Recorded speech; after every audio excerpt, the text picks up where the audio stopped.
new season is upon us.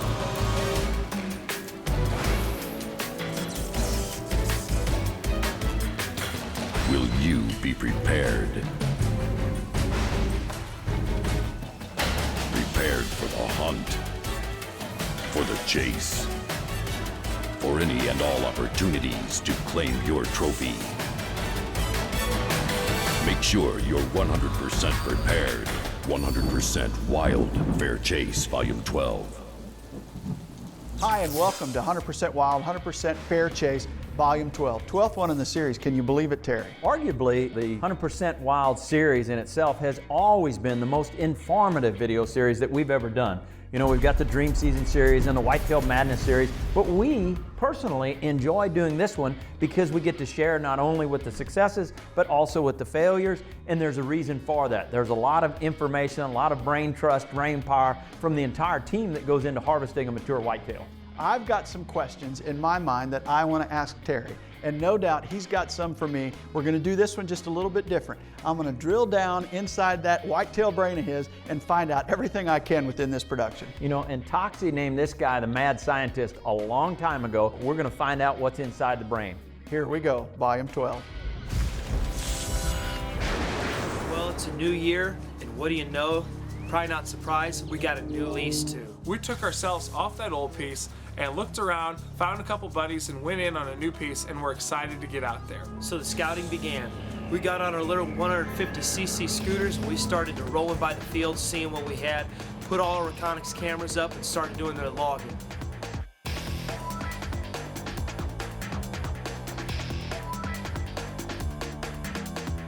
We even had a buddy take us on a helicopter ride to get us a true overhead view of the farm and, you know, maybe see something that a map doesn't show us.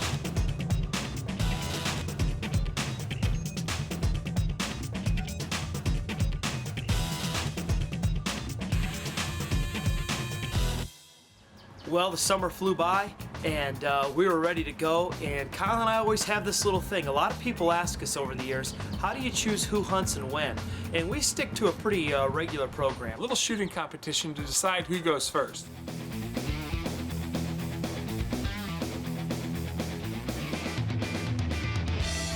This year I lucked out, I won, which means October 1st that morning, I'm up to bat.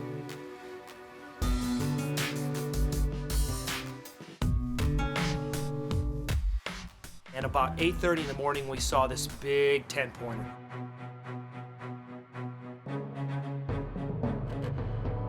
Now the question was, how are we going to make a move on it? Well, that afternoon we moved a set, hoping that he would come out the same exact trail that he went in that morning. Unfortunately now, JJ's got the bow because I hunted this morning and didn't do any good. We had just finished hanging our set, and Kyle taps me on the shoulder and says, there he is.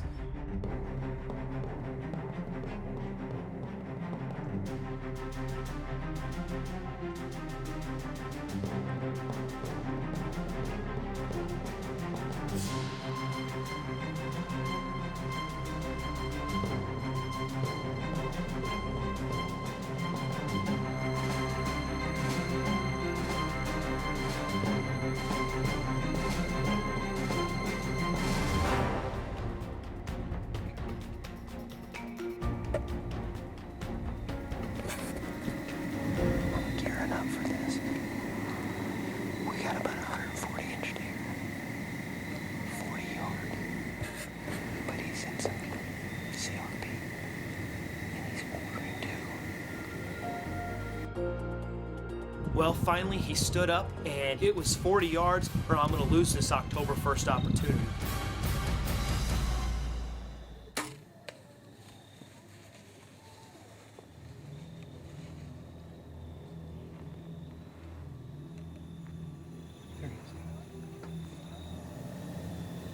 It didn't get much penetration. No, it didn't. But maybe it was off shoulder. We don't know.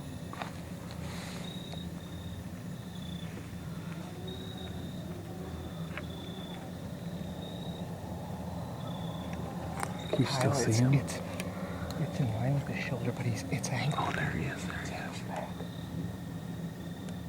can see him in the distance, 400 yards away, just kind of looking around, and I can see the arrow with the luminance in it bouncing, and I'm not sure what to think. I am dejected. I'm disgusted. We got down out of the stand. I'm depressed. Kyle's trying to keep a positive vibe in me, but we knew we had to give him overnight. Well, that next morning, we got on blood, and it went for about 300 yards, and it went up to an old railroad track, and we found the arrow, but the blood ran out. Right where about we found the arrow, there was no more blood. So we started a grid search. Well, to make a long story short, after about 6-7 hours of grid searching, we did not find my deer, and I was seriously dejected. And I had dismissed it as a near side shoulder hit, and that this deer was probably gonna have a severe limp, but was gonna make it through. We were hoping to catch up with him maybe in November when he started chasing does again. It was a little more healed over.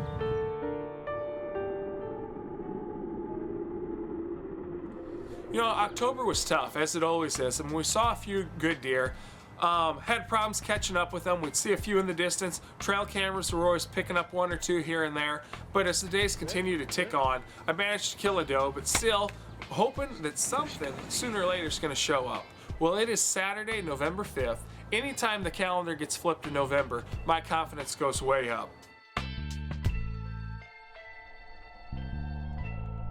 It is 5:50 in the morning. Headed out Saturday morning. You know, it's not quite as cold as I was hoping for this morning. It's not bad, but it's still a south wind, which somewhat limits our stance. I think we are going to one that when we looked at this farm way back in the summertime, a few spots really stuck out. JJ labeled them red zone in terms of football. It's a spot in which you got to get it done. A spot in November that we hope we can intercept a mature buck trying to check for does.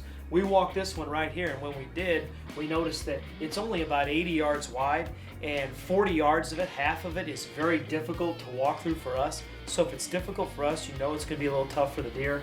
We think that when the rut rolls around, the mature deer are going to have to pass through there, and hopefully we're sitting in one of those red zones when the time comes. Would love to get one on the ground this weekend, hoping that one of those deer from the hit list that we created would show up.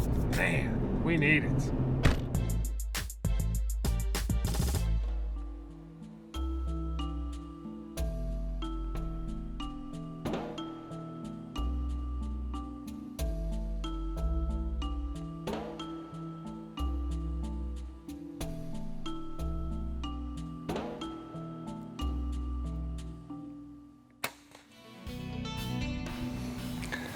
I think I shot over his back. I didn't have much to shoot through it all.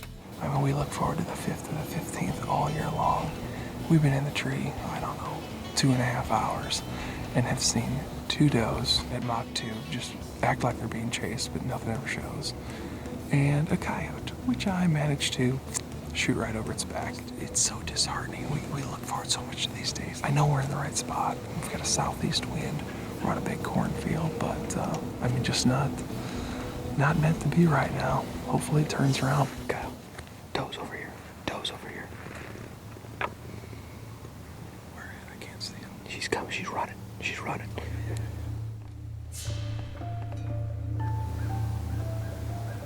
Where did she go? The buck's over there. The buck's over here. He's trying to cut him off.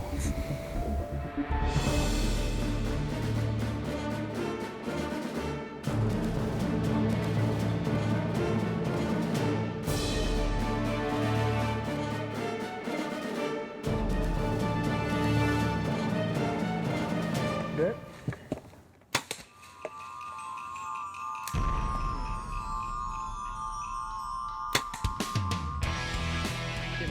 Dude!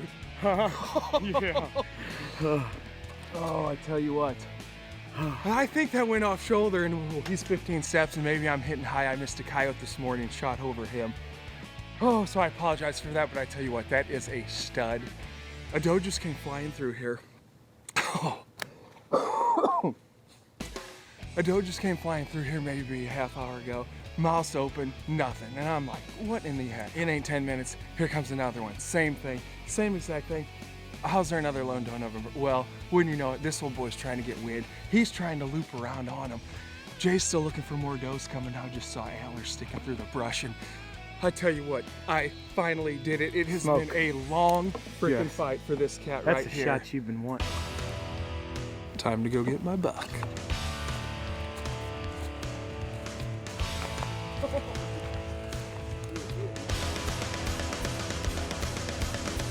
November 5th, 2011 has been a very good day. It has been a long time since I've got to do one of these. I tell you what, last year we struggled. As always, we lost our lease. I had a brand new baby girl on November 12th, which really hurt us for hunting purposes for that prime time week. And just, you know, couldn't get out there as much as we hoped, and consequently didn't get one killed. So this year we were chomping at the bit to get out here. Got, yet again, a brand new lease, and the first buck we got on the Reconyx cameras when we hung him on the spot was this deer. This is a deer that we called Corky. I promise you he is at least 4, he might be older than that. Just a great mature buck to kill. I mean, his neck looks like a bull. His weight, I'm afraid to guess it. But this guy right now is a happy bow hunter. You know, if you get frustrated, it can all change in 5 minutes. Sometimes you don't even need that long. Well, Kyle ended his 2011 season on a much higher note than I did. But I will tell you this, my 2012 season is off to a very positive start. A neighbor of ours found a matching set of sheds in late January, and it was a huge deer, and it got the itch in us. And so mid-February rolls around, and I talked to Kyle, and we're like, you know, maybe we should try a shed hunt. Usually we wait till March, but we wanted to get out there first, maybe beat the co-leases we shared the property with, finding some of those bigger boys that might have dropped their antlers already. What's up? 2 to 1 there, killer. I got 2 of them. I got a pair. You got a matching set? I guess you could call it that. You ever seen him before? That's him. That's him. Yeah. Woohoo! That a boy.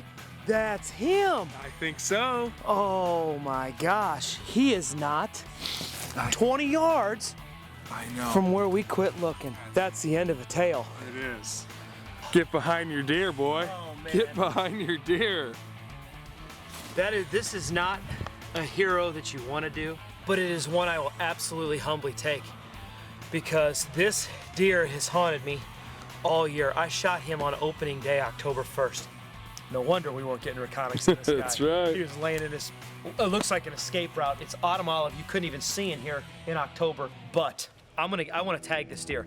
I don't know exactly how to do this, so I got some phone calls to make. I'm going to call the IDNR, and hopefully there's a conservation officer, the Montgomery County conservation officer, and we're going to leave this here, and we're going to go through the proper protocol for whatever happens. I've never had this happen before, but I definitely want to put a tag on him, you know, just to do this right, for sake of not only my own peace of mind, but for the state of Illinois and for Drury Outdoors. It's the right thing to do. All right, well, here we are, a week or so later, and we took the appropriate steps, and the IDNR sent me the official salvage tag number, IDNR salvage deer. Looks like this. There ain't a whole lot to it, but it has that number. That's the key. That's the key for if I want to taxidermy this deer, for you know, just having that peace of mind for Drury Outdoors, for me, being that we got all the evidence right here. So we're gonna put this tag on it, and although it's not a hero that I necessarily wanted to have, it is one I will absolutely take. We'll take it. I will humbly take. Now I can take this, put it in my truck, put it in my you know, man cave, if you will, and note that if anybody asks a question about it, I'm good to go. Boom, baby. Boom, baby, boom. Well, I'm pretty excited because look what I got in today. Whole bunch of goodies. That right there is 3 cases of Reconyx. And then right here is my new PSE Dream Season Evo. Can't wait. Well, it's July 28th. It's about 96 degrees today. We're actually in the middle of my farm. We got cedars all around us, bedding areas on both sides. I do have a clover field up here. Got this mineral station right here, and I'm gonna attach this Reconyx right to this tree here. I always like doing it this time of year because they're about full grown now, or real close to it, and you actually get to see what the deer actually is instead of trying to guess at it. I won't come back and check that camera for probably 3 or 4 weeks at least. I like to let each camera rest for sure 2 weeks. It seems like the bigger bucks, it'll take them a couple weeks before they hit that camera. So I like to let it go sometimes 3 weeks, a month before I check it. Well, we're putting up some box blinds for me today here on my Iowa farm. I'm sitting in the truck. These guys are out in the rain putting them up, but that's what you get when you have 2 herniated discs, and you just can't do stuff like that, heavy lifting.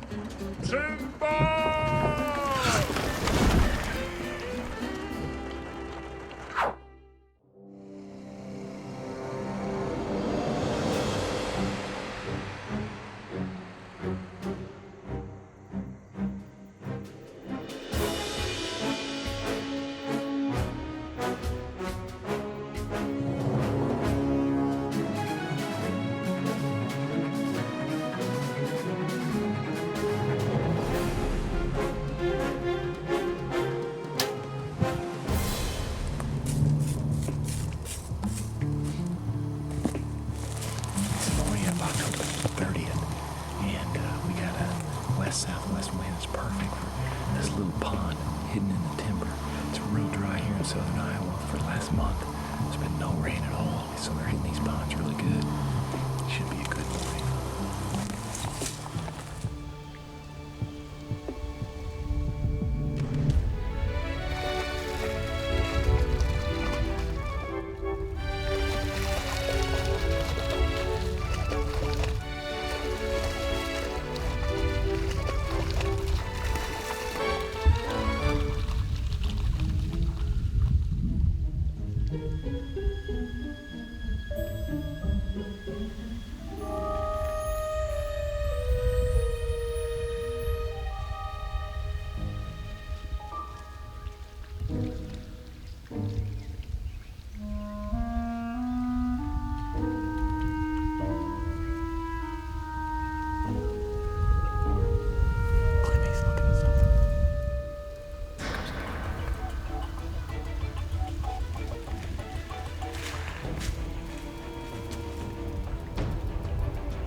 Super giant, but boy, what beautiful footage. It was fun to watch that fawn come in and play. And then that buck came in, he had a dark rack. Just talked to Mark Dury yesterday and a couple other friends of mine. Everybody's saying they're really hitting water. I've been saying at the Inner Circle post, check those water sources. They are on fire right now because the deer are thirsty. No water for a really long period of time. So that's what we did this morning. We came right in. We had a perfect west wind. 47 degrees, October 30th. We had an awesome hunt. Clem killed a beautiful deer, 168-inch buck 2 days ago in Missouri. He tried to film him himself. Unfortunately, he was not able to get it on film. It was very unfortunate, but I'm happy for Clem because it was the biggest buck of his life. And I just killed a nice buck today. So it's October 30th and November's not even here yet. I can't wait. There he is right there, Clem. Look at that big antler right there. Well, here he is, big ol' Iowa bruiser, October 30th. I actually nicknamed this buck Bailey. He was always a real aggressive buck. He had a lot of potential for this year. Clem's son's named Bailey. He's just a heck of a little athlete. He's always aggressive and just a great kid. We're actually taking Bailey and Jessica, my daughter, hunting in Missouri next weekend, so we look forward to that hunt. October 30th, hunting on water. It's been real dry. Redemption, baby. Worked out well. Obviously, hard work pays off, and if you're gonna kill big deer consistently, you gotta work hard, you gotta put the effort in. But I want to talk about Tom Ware's experience. Let's talk about water. How do you put it into your plan as you go into the fall? We had a very dry fall last year. Really, as Cuz would say, the KISS method, keep it simple, stupid. You know, years ago when we were kids, we used to hunt over a water hole because sometimes you saw all those tracks, you didn't know why, but you sat there just waiting. And I think a lot of times water gets overlooked. And in this particular situation, it was almost a drought condition, extremely dry. And it's so simple at times just to say, let's hang it for access. Let's hang it for the right wind. Let's make sure we've got a broadside or a quartering away shot, right wind, right access, and playing that drought condition. How much do you think the date played into it? In other words, daylight activity at the water. Are you going to see that throughout the season, or, you know, October 30th, does that play into it a little bit? I was never afraid to sit a water source all day because it was not uncommon for a mature buck to get there at 11, 1, 2 in the afternoon. This was October the 30th when you know there's some pre-rut going on, you know there's some dogging going on, you know those bucks are cruising all night, coming in sometimes late to a bedding area. So a water source that time of year, you can sit it all day as far as I'm concerned. Bottom line, when they're thirsty, they're going to get a drink.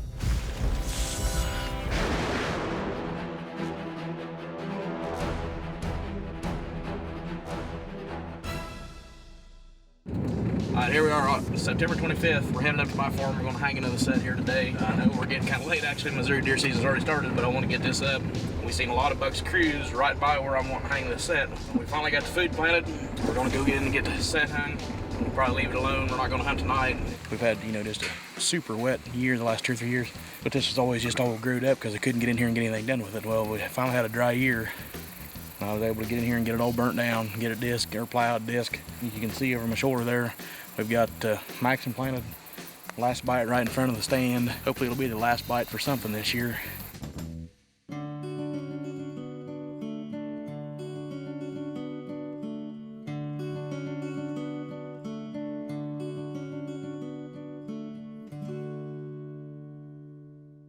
Here we are, November the 11th. It's warming back up today a little bit. This set's good for a southwest wind, which is what we got right now. Wherever the does is at, the bucks is going to be. And I figured the does will be on the green tonight, so we'll see. Rifle season opens up here tomorrow in Missouri, so we kind of got to get it done tonight if we're going to get it done for early season. We're overlooking a Maxim field. I got Maxim on out in the field, and then I got last bite along his edge, and then along that edge to really funnel the deer right down here in front of us. We've got a full moon rising of evening. I look for us to see good movement probably right before dark.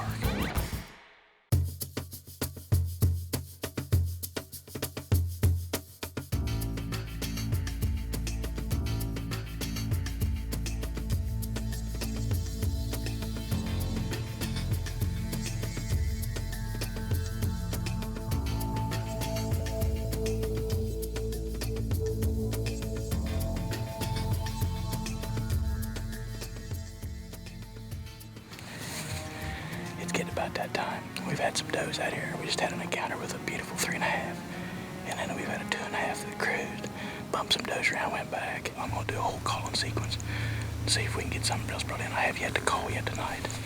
It's getting right to.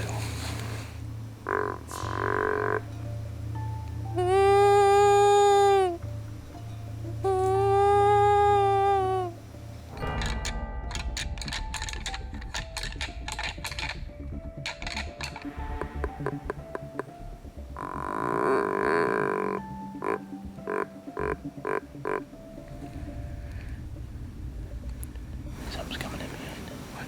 Something's coming in behind.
tonight was gonna be good. You know, it's a full moon. They've been running all night long. Here it is, almost dark, you know what I mean, getting down low light. Looked over, here he come. I just got done doing a whole series. Rattled, grunt, snort, wheezed. Hit that old hyper growl. One more time. He picked his head up, come right here to the tree. That is the deer I've been after. And he come out again tonight. Well, here we are, we went back and looked at the footage. I hit him actually a little bit forward, so we gave the deer almost 2 hours now. We've got good blood, so we're gonna ease back in here and see what we find. There he is. Well, here we are, November the 11th, the night before opening day of Missouri rifle season. We finally got it done tonight. This is one of the deers I was actually after, big bodied, you know, 5.5, 6.5-year-old deer. That's what we're trying to, you know, go for here. And I hit him angling forward, come out, and you can see where it come out here on this side, but he didn't make it. Oh, you know, we're 80 yards from the tree. Big thanks to Bobby Cole and all the guys there at Biologic. This deer come right in just downwind of that Biologic field and actually stepped out in the Biologic, made a scrape right before you know, right as I shot him. He was working a scrape right there. And I'm sure tickled to death to get in, to be sitting in behind this big boy. It's one of them deers that guys happy to take. All right, Terry and I get the luxury of hunting with Chris Comstock during the turkey season every year. We never get to deer hunt with him. The one thing about Chris you can be assured of when it comes to turkeys, he's gonna call and call and call. And the same holds true for white-tailed deer. Here's the thing that I found interesting. It's around a green field, tucked into the timber. He obviously created this plot. I don't see you calling much around your food plots, especially November the 11th. What are your thoughts on that? Well, first and foremost, you know, it's live or die, and you know that as well as I do. When you go to blind calling or calling in general, they're gonna circle downwind 99 times out of 100. And if you're not prepared for that, if you don't have some structure or some reason that they can't get downwind, they're gonna go downwind of you. But Chris is one of those guys, he's not afraid to call, and I think he did lay an eyeball on that deer, and he knew the wind was right. But he's one of those guys where sometimes being aggressive can be the difference between harvesting an animal and being successful or going home empty-handed. So credit to him. Now I'm gonna put you on the spot. It's evening. There were no deer on the food plot yet, so he had that luxury. He could call without clearing the field. What if he'd have had 4 or 5 does out there, he sees the buck, do you still go, I'm gonna blow the field to try and call him in? What do you do in that situation had there been deer in front of you? Well, typically the jig's up. If you get 4 or 5 does out there and they're anywhere close, 20 yards, 30 yards, 40 yards, and you're trying to either rattle and or you can get by with the grunt and snort wheeze and some of those other things and direct that sound away from you. But if you're rattling and they catch you and all of a sudden one of them exits the field, pretty good chance it's gonna clear the whole field. So we're always apprehensive when it comes to calling any way, shape, or form, particularly when there's a bunch of deer in front of you. Empty field, he saw the buck, called him in, boom. Brilliant, brilliant. You know what Chris is gonna call. He's in the back of that Ram truck now.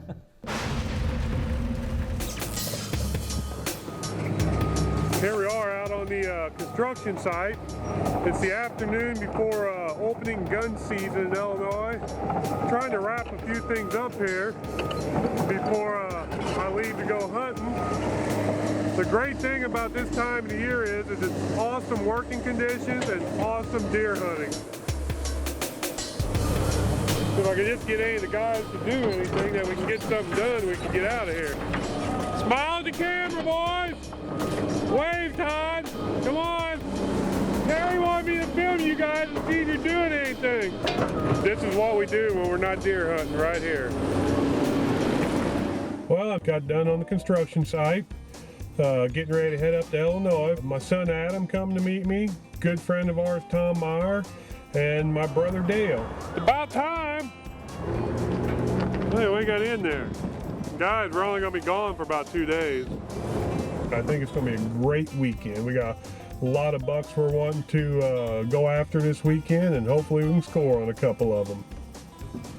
Bad enough I had to wait for all these guys and pick them up, and now I had to buy their lunch on top of all of it, so. Just the way I get treated with all these guys. Sure is gonna be good though. Nothing better than a good old White Castle burger.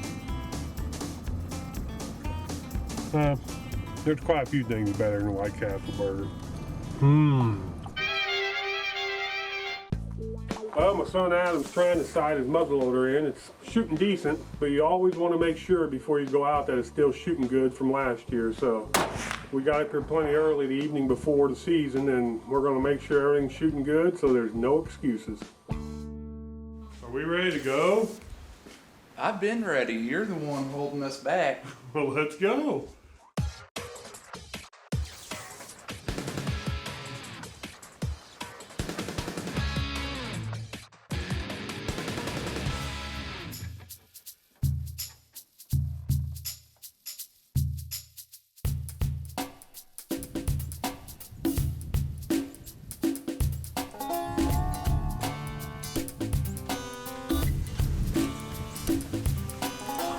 Good sign. We already got some deer out in the field. Hopefully a bigger one will make its way in.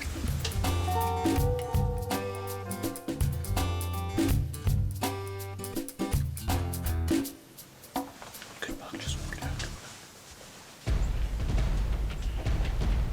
Let's shoot her.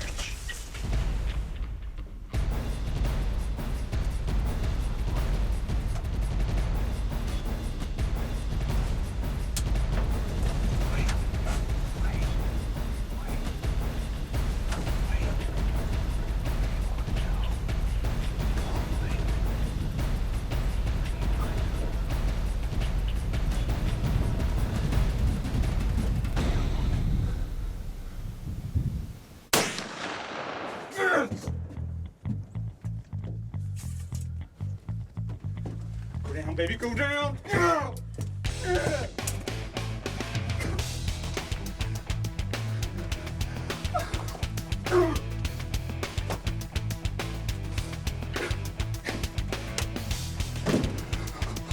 Yes.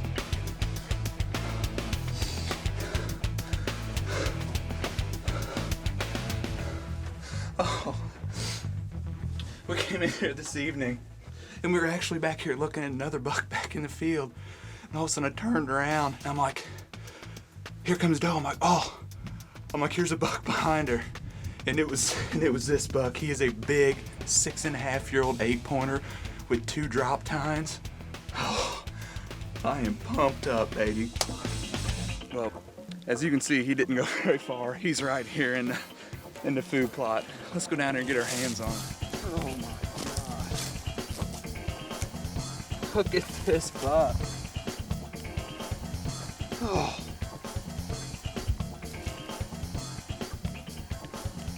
Look at that. This is just an awesome buck. Let's get him legal. This never gets old, taking off these buck tags and putting them around these big old boys. My dad's calling me. Hello? Yeah, he's real big.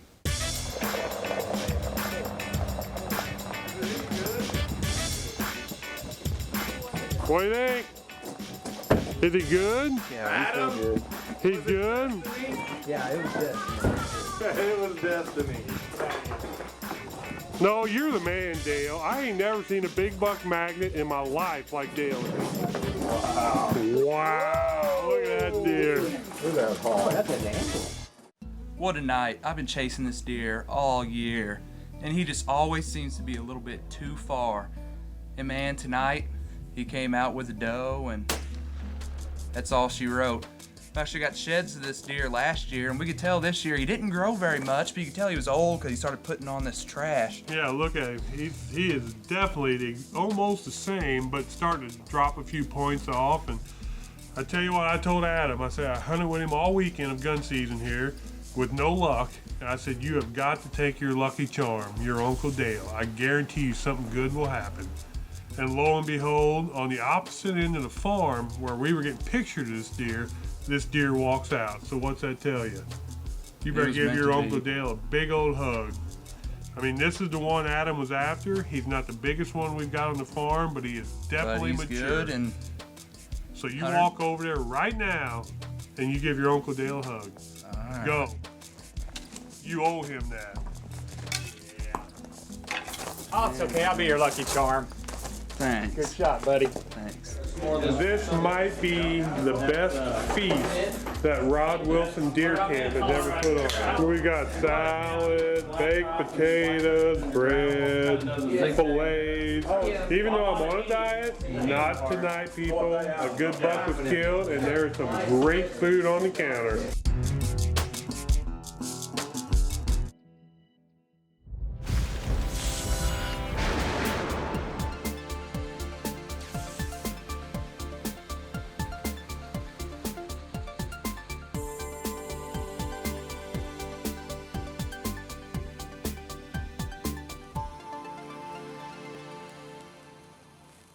The Drury Outdoors team is comprised of a lot of different personalities. There's none any bigger or any greater than Chad Kilmer. You might know Chad if you watch our turkey video series. He's on almost every one. He's known around the studio for some of the crazy footage he turns in each year. Chad, you ready? Yep. There it goes. Holy man. She don't like me right now.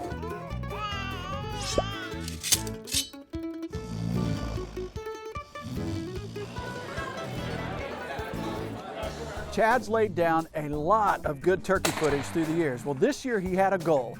He wanted to kill one particular buck on video. He spent the entire fall trying to kill this deer. It was the monarch of the Kilmer farm. And then one cold gray November afternoon, he came face to face with the buck of his dreams. Only problem is, he forgot one small little bitty detail. Well, I've screwed it up again. I didn't screw up the shot though. I got the deer. I just forgot to get him on camera. I had it on him. Guess what I forgot to do? It's very, very important when you film. You must hit. I am tickled. The bucket I was after this year, the one and only, and I got him. Did everything but push record. Kind of forgot to hit that record button. And so, there you go. When you forget that, you don't get it. Took 9 days to get him. No big deal. What the heck? It was a fun chase. I don't want to stop recording. Okay, Chad kills this monster, the monarch of the Kilmer farm. He didn't get it on video. He concludes the only way to overcome his sorrow is to keep filming. Only this time, he's going to film his dad and his boss, the cowboy of Kirksville, Mr. Craig Kilmer. You ready to go hunting, Tex? I'm ready. They're going to go out. Chad's going to serve as guide and cameraman as they try to get it done on the last day of the season. We're going to have to roll if we're going to make deer hunting time. It's 2:30. We're already late, but at least we're done. Now we're going to hunt. We're late, but it's the last night. Who cares? We got to go.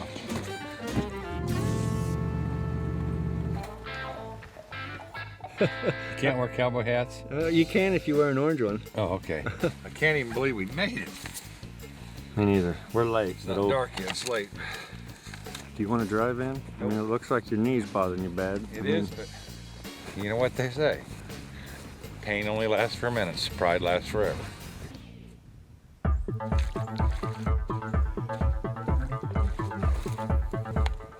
We got a shooter. We have to crawl into the blind.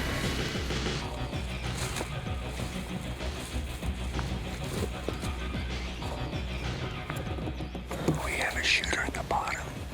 Now we're going to get him. You better go that way.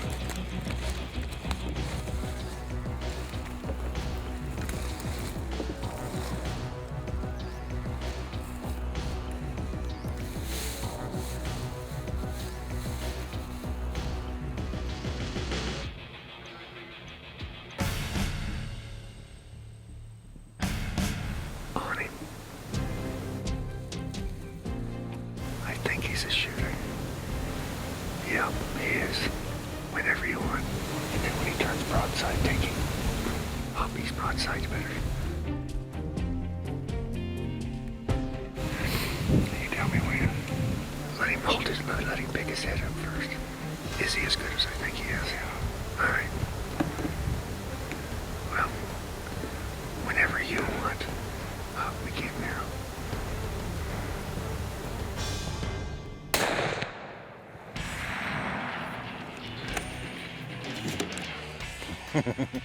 Way to go, mister. Way to go, Pops. Yeah. Way to go, Pops. Yeah. Let's go check out that prize. And you even got a battle scar. Yeah, crawling through those thorns. Yeah, battle scar. Pain is my friend. It lets me know I'm alive. Last day of the season. Last hour. 4:30 on the very last night. Can you beat it? No. It's the way it's supposed to be. Way to go. Way to go. Way to go, old man. Thanks for bringing me along. Appreciate it, son. Hey, my pleasure. My pleasure. I told you I thought there was a good one out here. Yeah, you're right. You know these deer. Man, this is awesome. The old man, he's always too busy to hunt. Too busy to hunt. I've been bugging him all day long. All day. We've been working cows. Come on. Let's go tonight. It's gonna be good. It's gonna be good. It don't get any better than this. I'm so tickled. Happy for him. Oh my. 2 main beams, buddy. Thank you, son, for bringing me. God, I love you. My pleasure. Love you too, man. It's love a you joy. too. This is awesome. Hunting with your boy. I told you at 2 o'clock I will never get to go hunting. We'll never make it. And by God, we did. And you brought me to this good spot. Wow. Thank you. My pleasure. The only thing that had made it any better is if Calvin wasn't overseas in the Marines and could have been here with us to enjoy this hunt. There's nothing like being here with both your boys. Amen. Amen. All right, Mark, Terry, hunting season is done. Daylight's a-burning. We got work to do. We got chores to do, son. We're burning daylight.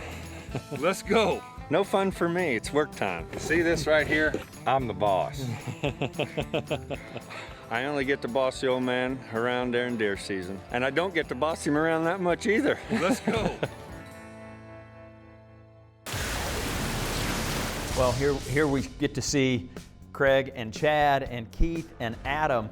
You know, that father-son thing is always near and dear to our hearts and really almost a dream season kind of event.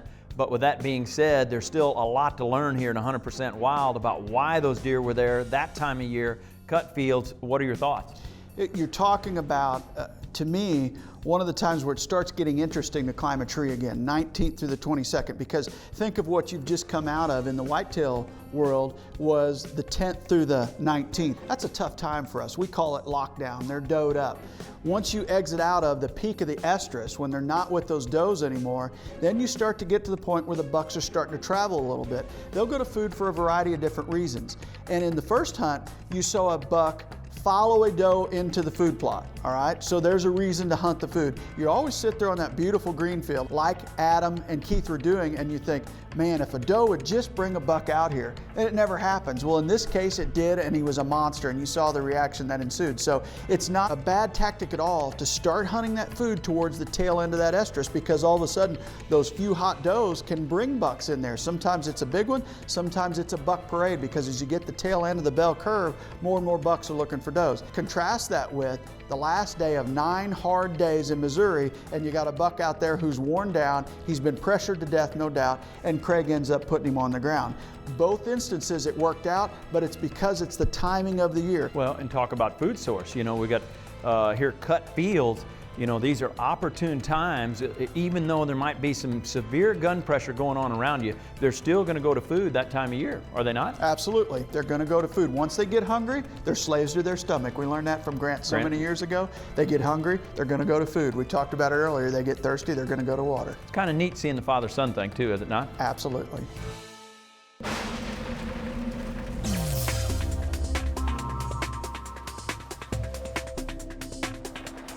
Well, as we embark on this adventure each and every year, this year's no different. You know, we've got high hopes. There's always a few bucks individually that we're looking for. One is Mr. Christmas. We look for him every year. And then we've got 2 or 3 other ones that we're looking for. 3.5s, 4.5s, just hoping to find the best of the best. This is some of the most fun you can have in a deer camp just prior to turkey season and shed season. Yep, there they are. What do you got? Oh, look at what we got here. Look at him. Ooh, that's nice. And then we've got that. Oh, yeah. I know him. That's the one you were looking for. That's who I've been looking for right there. That's nice. I mean, that's what you're looking for. This will be the 3rd year we're hunting him. 2 years we've been after him. Missed him that 1 year. You got something to be proud of there. Yeah, that's a nice deer. Nice horn, too.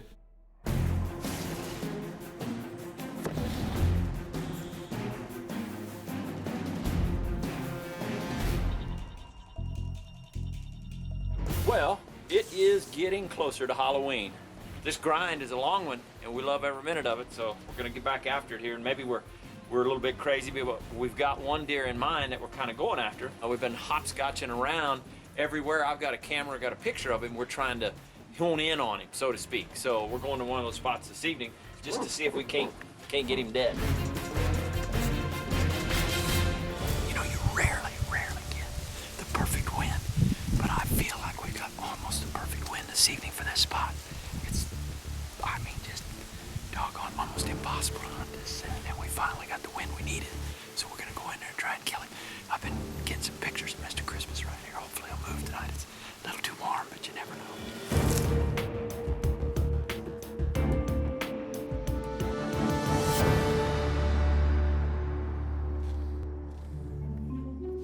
I overdressed, sweating like a hog right now. If he's bedded in here today, I don't think he's laying very far. So we're gonna sit here, just chill out for a little bit, just play it cool. Wait for him to move, wait for him to come by. Go ahead and kill him.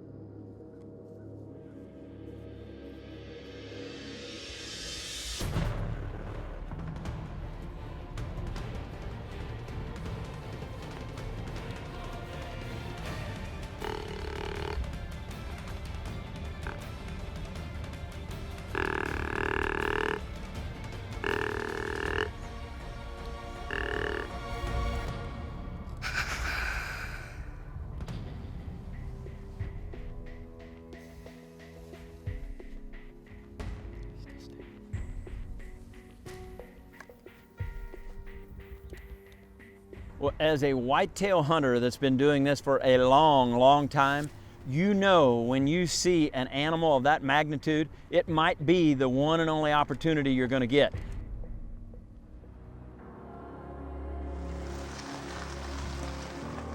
You know, even though we've had an encounter with Mr. Christmas, you never know if you're going to lay another eyeball on him. But we're going to stay persistent, keep the course, going to stay after him. You know, we've been battling this deer for a long time. But with that being said, when you set your sights so high and you raise that high bar with one deer in mind, you know, you're going to have to pass a lot of good bucks along the way. And that's exactly what we're doing.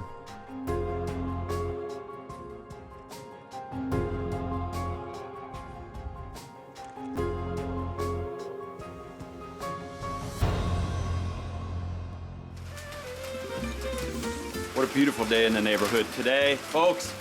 Let's see, the temperature is 50. It's 50 degrees, and as you can hear by the audio, the rain is coming down pretty good. They're calling for, I think, 100% chances of rain today, which is pretty obvious, I guess. We've been watching the weather forecast. We got a mission at hand this morning. I've got some prototypes from Rage that we're wanting to try. A little bit bigger cutting diameter. They're wanting to get a little bit of feedback on how they perform. First doe that walks by this morning, we're gonna try and give it a whirl and see how it performs. We're gonna put the shot on her and just see what it does. Secondly, which is really what we're after, we've been hunting a particular deer by the name of Christmas and haven't seen him. Last pictures I got of him were November the 10th. So I don't know if he got shot during gun season or if he just pulled up. So we're hoping to see him or get an eyeball on him this morning too, to see what's happening there. So we're off and running, sitting in a box this morning, dry box. 4, 5, 6. I just made one swipe with the squeegee. What I thought was 3 is now 6. That sounds like an old Stan Potts. Okay, we got 4 or 5 of them coming, so we're gonna try for an adult. Okay, she's feeding on a biologic.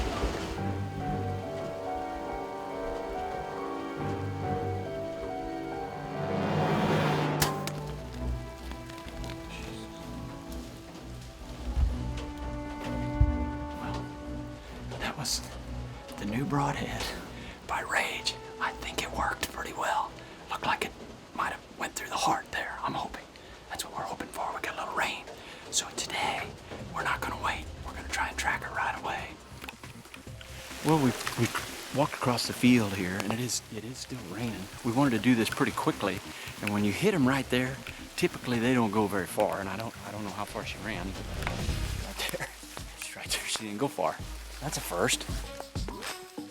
Big adult doe, which is what we were after. This was our job this morning. Mark and I are pretty aggressive and very assertive when it comes to our management on our farms and harvesting does.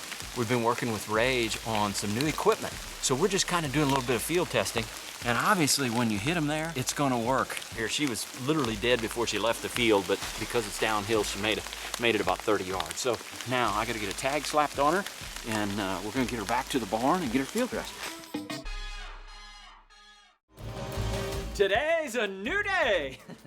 Here we go. The deer we've been after for, 3 years, I guess, is no longer with us. We found out today that Christmas got bopped during the firearm season, which, you know, we've been kind of holding out waiting on Christmas, so I passed a lot of nice deer. New day, new game, and we're gonna give it a whirl. We're always looking for those old, mature monsters. Let's go. I love it. Somebody's crazy. Hopefully we're in for a good evening. We saw a lot of deer moving early. They're all on these beans. This weather front pushed through. In other words, the rain has kind of subsided, and now the cold air is being ushered in. So tonight should be a pretty good evening. We're hoping anyway.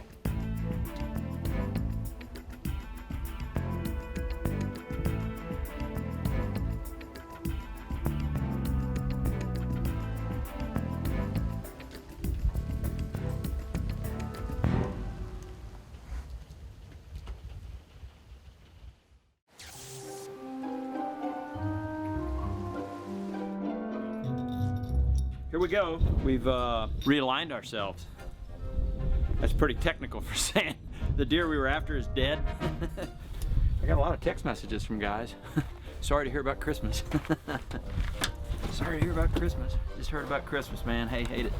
I'm like, well, happens to the best of us.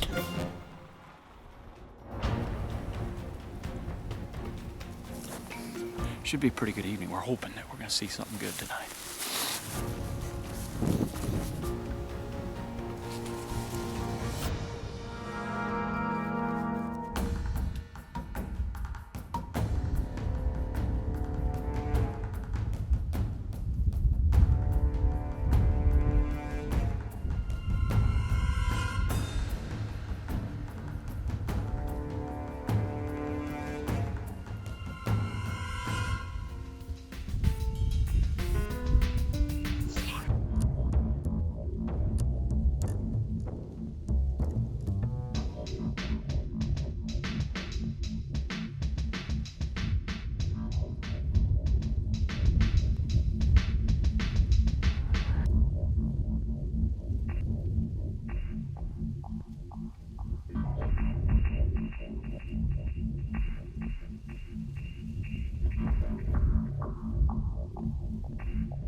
sitting here for 3 hours. We were froze stiff. We got a 30-mile-an-hour north wind. Ryan and I decided to come in and endure the elements today. We've passed a bunch of nice bucks, a bunch of deer came walking through, parading by, all heading to the food, heading to beans. Just so happened this old dog you can see is all scarred up. Man, oh man, that thing just knocked him plumb off his feet. Whew. We were cold before, and we're freezing now. But I didn't want to clear the field. There were so many deer on the bean field. We waited until pitch black to climb out. So we're down here now, and he's laying right up there in the road. So we're just gonna go grab him. Wow. Boy, am I glad we got this old dog. I don't know how old he is. I just know that he's fully mature, the battle scars to prove it. And I'm shooting a combination of a PSE Evo and a 2.3 cutting diameter Rage Extreme. And I mean, it absolutely knocked him over. And now we got to get a tag on him, get him field dressed, and get him in a cooler. Couldn't be happier. Great day, great fun. Nice buck.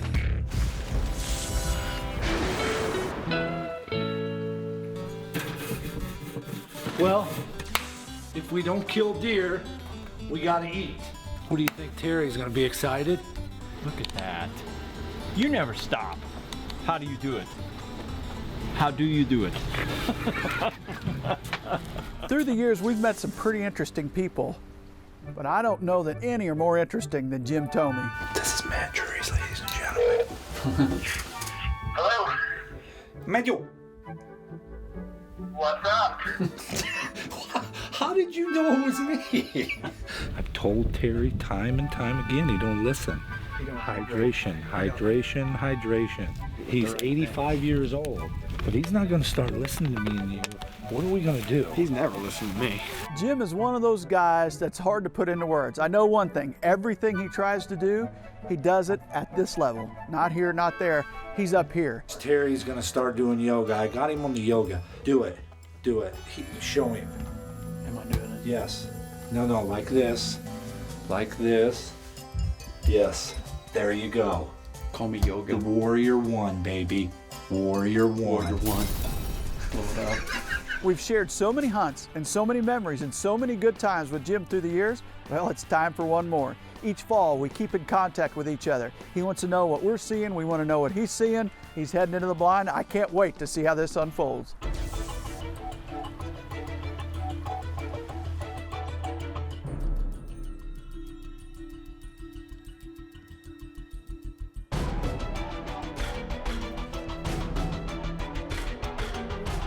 Oh my God. That's the deer I saw on Christmas, the split G2. We got another giant on the field. What a last couple days. I mean, it's unbelievable. Not seeing deer all year long, and then wham, you see them like this. It's just incredible. What a monster. Oh yeah. Wow. He's gonna come. He's running now. Towards us? Yeah, look. She's bringing him right to you. Unless the field clears.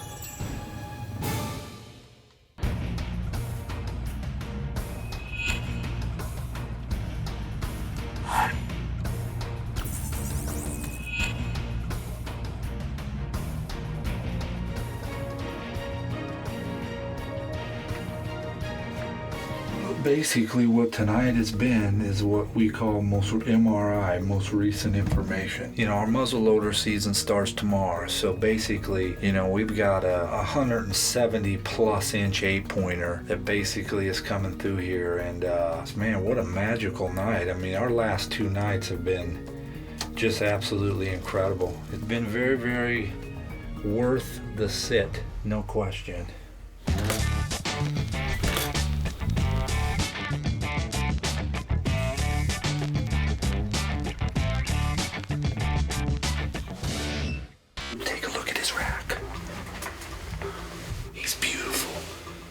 We nicknamed that deer the Hall of Famer.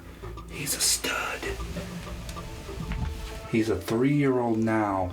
At a 1.5 years, we nicknamed him Hall of Famer because he's put on mass and he's put on size, And that is basically him. That is him. He's got great potential to now look 2 years later and to know you pass deer up and they survive and then they grow, and you know, we'd like to see him at least get to 5. And I'll tell you, if he did, he would be, you know, he would be really, really special.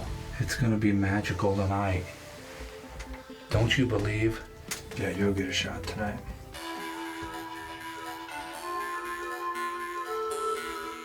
He's 60 something. He's 5 or 6 years old though, easy. Where's this? Is this one below you?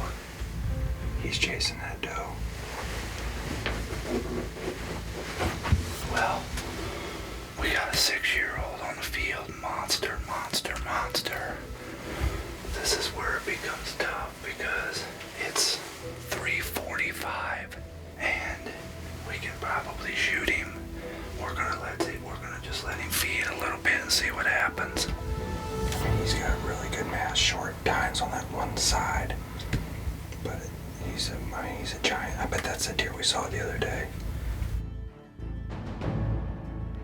Ooh, he's awful good. I don't know, Jim. This deer's it's a heck of a deer. We gotta shoot him. Now look, this is the thing. If I open this window, they're gonna scatter everywhere. Come here, you go here. Go right here. Kill him right there, Jim. If you can. He's walking right at us. He's running at us. He's going to check these does. We didn't open this window up.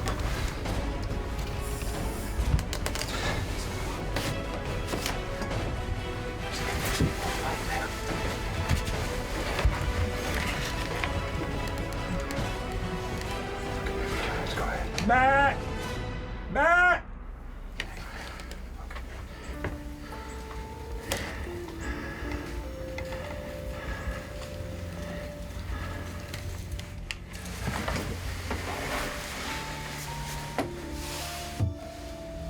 That's what happens when you wait around. We couldn't get the window open. We couldn't get the release off of our safety. And basically, he pretty much left the field. So it's unfortunate, but you know what? It was kind of my fault because I waited around. You know, he's obviously a very big, mature deer. And, you know, I hope I don't regret that decision waiting that long. So, you know, it is deer hunting, and we'll keep going. One thing about Jim, when he goes hunting, he gets out there early. Terry and I are heading in to scout in Iowa, and we're just pulling in. We get a phone call from Tommy. He's sitting in his deer blind. Probably gonna regret it. He was in the, it's hard to say. He looked like he was in the 60s, could have touched maybe 70. We had plenty of time to shoot him, and you know what? I told Ryan I'll probably regret it later on, but... Well, your night's not over, right? Oh, no, not at all. Well, you may see another shooter yet. Trust me, we'll get it done. Good luck, Jimmy. Good luck. See you, brother.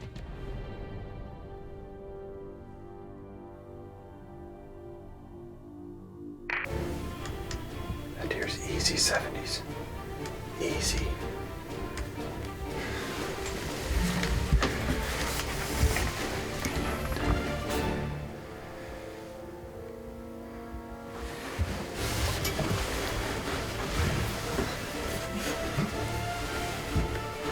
He's quartered to a little bit. Yeah, he's quartered to a lot here for me. He's coming right at us. He's gonna go to your left.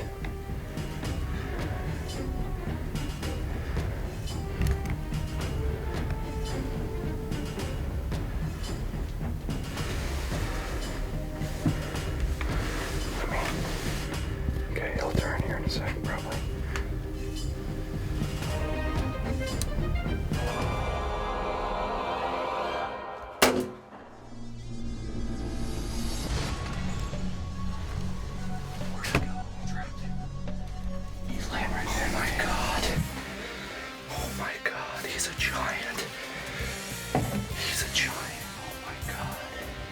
They dry it, baby. Oh my God. Oh my God. Hello. You're not gonna believe it. He came back out. A bigger one and he's dead. He's ginormous. Boy, I'll tell you what, that's just awesome, Jim. Congratulations, buddy. I'm glad you're on our team. We're glad you're on our team. Jim Comey for life. Yeah, you're on our team for life. You look at that monster. What a deer. Oh my goodness. Man, oh man, I think he's 5, huh, Rhino? Oh yeah. Yeah.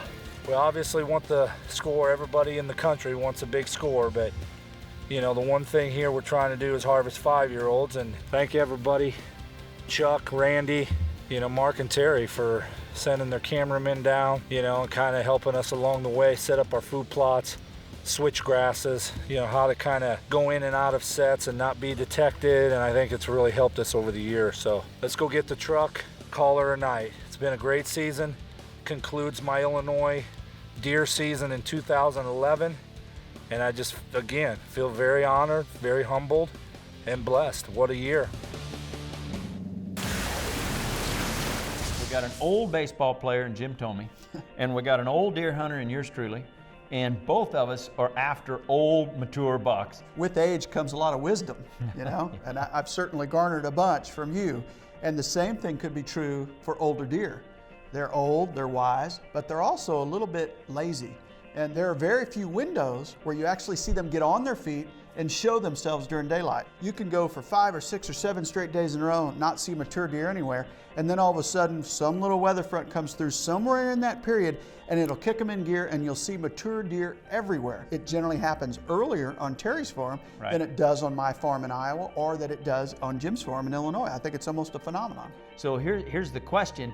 You know, how do you play that out? You know, do you get greedy and you take one of the first animals that walks by, or do you wait? Are you patient and hoping sometimes that you're going to see that mature buck and maybe last light and come on out and hit the field? You got to wait it out, but how do you wait? How do you put yourself in a position where you're able to wait? That is through MRI through the years, and making sure that you're hunting that particular position on a wind that allows 90 to 95% of the deer to be upwind of you.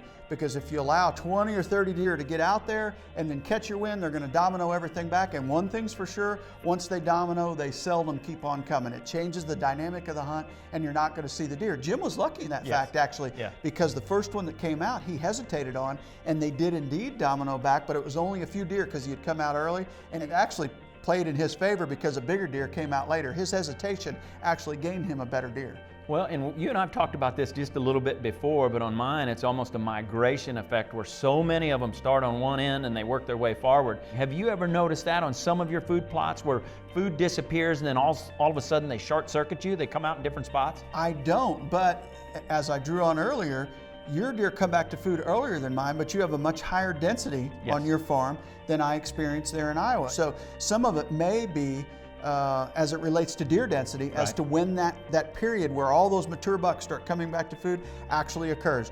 Generally, if Terry starts to say, hey, my mature bucks are back on food, in about 7 to 10 days, I can expect mine to hit it. Drastically different styles, but both of them work. End result's the same, hopefully.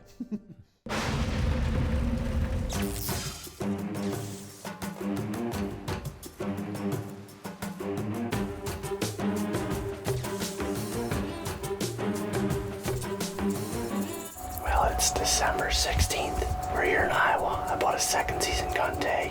We had high pressure move in. It's pretty, it's actually gotten pretty chilly. It's, you know, tonight it's gonna be 25. We've got about 25 acres of crop stand here, 20 acres of beans, about 5 acres of corn. We got a ton of deer. There's probably 130 right now. Anyways, we're looking for a management deer tonight, so there's 3 or 4 we want to shoot in here, but it's really hard to see them because they're older deer. Hopefully tonight we'll get an eye on one. We'll put a bullet in one and finish out the year with a bang. Got the old Thompson Center with us, so it's gonna give me a big old buck tonight.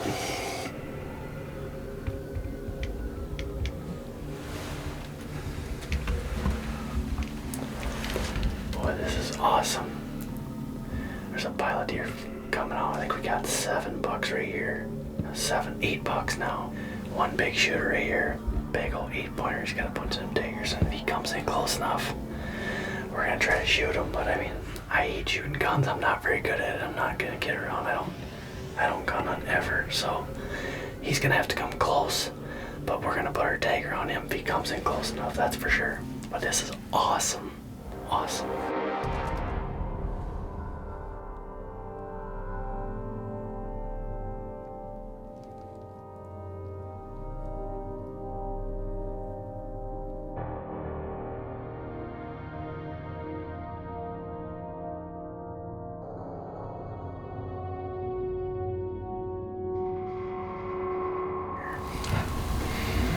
That's him right there. Stay on him.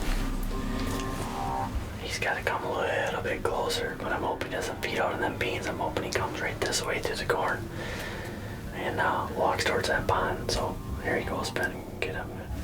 What? There's no window. That's perfect.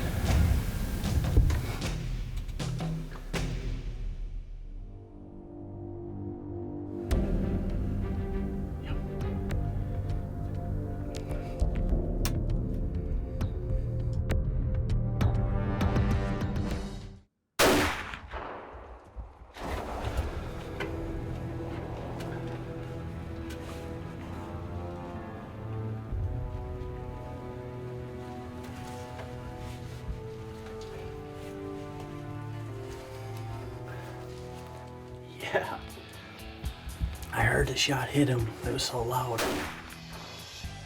As soon as I shot, I heard a duck to bang. I got clouded out, and he ran right back in the woods. But he was hit hard. I mean, he was hit hard. I put it right on his shoulder, so it should have been good. God, that was a blast, man. Okay, we're just gonna sit here, wait till dark, and we'll go get him. We just shot, and now look at what you're looking at. This is no kidding. We got bucks all over out front of us, never even left the field. We shot that deer last night and decided to let him go because we hit him. I shot him quarter and two, and I think I may have one lung and livered him. So we let him go. Wake up, as you can tell, we got a blanket of snow. So we're gonna hop on the hunt V and we're gonna go get him. So hopefully we can find him. He didn't go very far. Oh, never mind, he's right here. Yes, sir. Look at all that trash he's got there. What in the world? Broke a big old brow off. He had one brows like this. Cool buck though. Well, this concludes my 2011 second gun season here in Iowa. Now, last night we come in to try to harvest one of him or another one. We had another big 8-pointer, and sure enough, he come out, put on a nice show, fed across the beans. There's a lot of other bucks out there, but some really nice ones, but this is the one we wanted to shoot. He's 7.5 years old, so when he come in and gave me a shot, he was quarter two a little bit. That's why we elected to leave him till today, but thank God we found him. Come in here, found him, got him drug out for a little nicer area, and here he lays. Nice big old 7.5-year-old management deer, and I couldn't be any happier. My 2011 season is over with. Now maybe we can get some does harvested, but what a blast.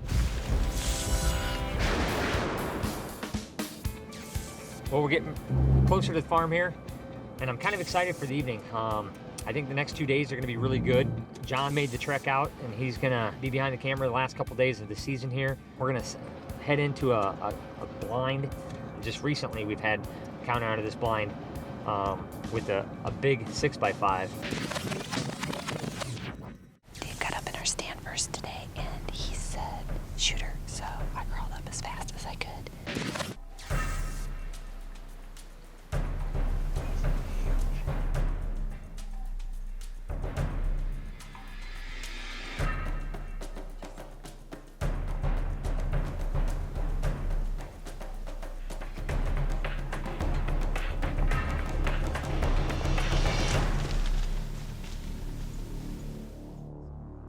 Another little buck was in the field. He ran that little buck off, and we thought he was going to come right after him, right underneath our stand, but he didn't. Hopefully we see him, and conditions are lining up about right. We're getting finally some high pressure moving in after we've had a series of low pressure systems move through, and it's the last weekend of gun season, so hopefully good things are going to turn my way here in the last couple days of season. Well, we're down here. It's time to go get in the blind. Let's go. Now here it is mid-December, and I'm walking through a rain puddle instead of ice or snow. the temperature dropped 20 degrees from yesterday to today. So we're trying to take advantage of that. Hopefully they key on the food source, and hopefully I see one of those big monsters. Well, here we are. We've got a Z-shaped cornfield that bumps up along the timber, and then along my, what I call my deer thicket or deer hotel, where a lot of deer bed, either over there or in that corner. Outside of that, everything else is like switchgrass and big bedding, you know, area for them. So really they can bed anywhere. But the last time I've seen that 6x5, you know, that I really want to get at some point is he came out of this cornfield right in front of us and went to that corner when my wife was hunting. I think he's going to show up. It's just a matter of when and if it's in daylight. So we'll sit here this afternoon and see what we see. This is normally when I kick back and play games on my phone, but my phone's broke. Well, it's coming near the end of the night, and there's a good deer right there. Good deer. Yep, that's him. This is the deer Amy's had 2 encounters with, and it looks like I might have a better encounter with him. There he's coming out. Okay, get on him. He's in the corner. Yeah.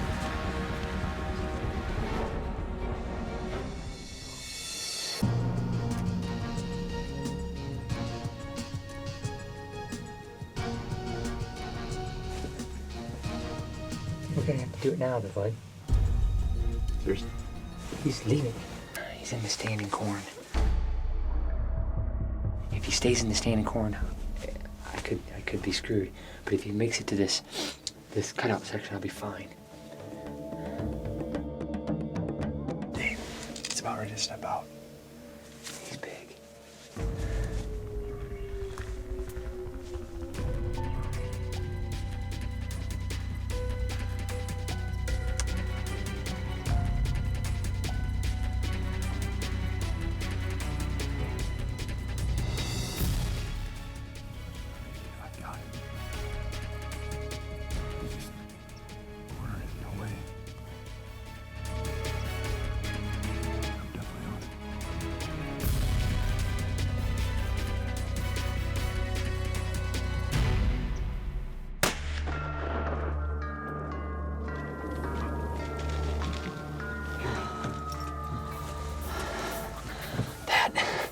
Is a big deer. Unbelievable. This deer, I know him very well. I have pictures of him 2 years ago as a 3.5, a lot of them.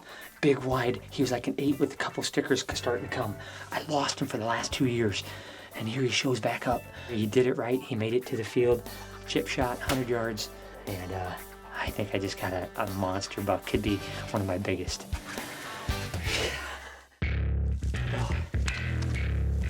Here we are, moment of truth. Let's go find him. I didn't see anything, but John says it's a good kill. He said he saw it right in the viewfinder. It's dead nuts, and he said the deer. He didn't think the deer made it out of the field. So let's go find out. Hey, right there. Didn't he make it out of here? Right here. He's right here. Yes. Look at that. Oh my gosh. Look at that. That is a monster. Well, here he is. What a giant. He is definitely a trophy whitetail to me. And you know, I found his sheds last night when we got home. Those are sheds from 2 years ago.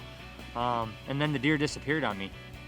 And I think what he did is he just went on the other side of the river, and you know, the high water times he got stuck in it. Now we're, you know, at a manageable point in the river that they'll cross the river like it's not even a barrier.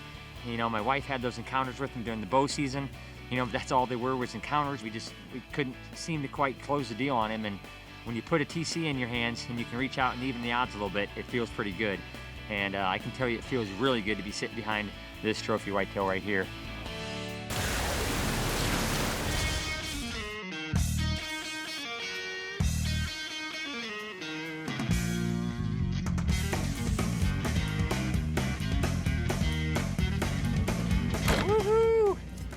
Day one, Missouri, with Marcus Drury. Again, we're back. This is our annual muzzleloader trip.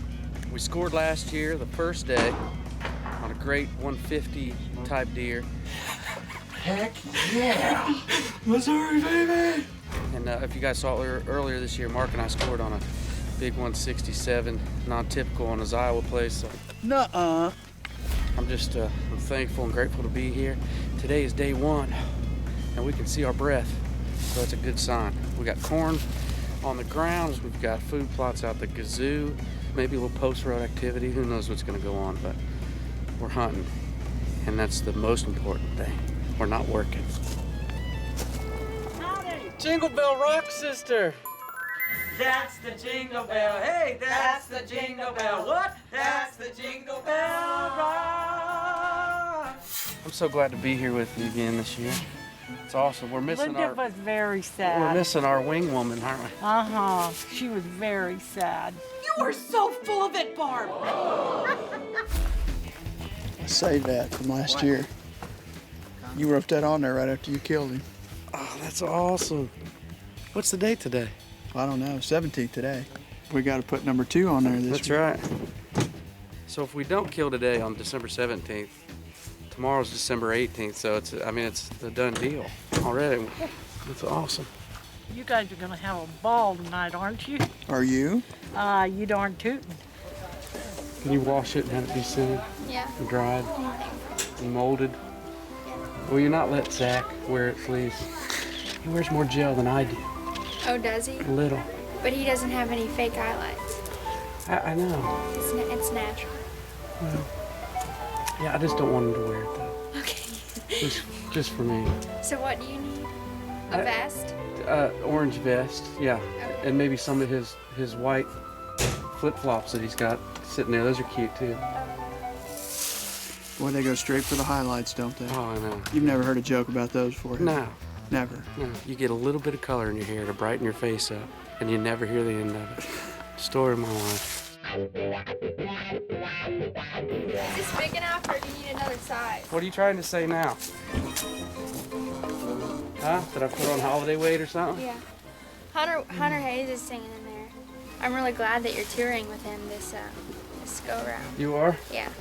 Are you touring with Hunter, as she said, or Hunter touring with you? Around the world, Hunter's touring and opening for us, but when you're here at the Drury Farm in front of Taylor, then we're on tour with Hunter. And that's what we do when we put tours together. I just call Taylor and just say, hey, Tay, who should go on tour with us next? So, up and coming artist, you need to befriend Taylor, because she'll get you on tour with us. Let's go kill something. We're gonna go kill something. Good luck.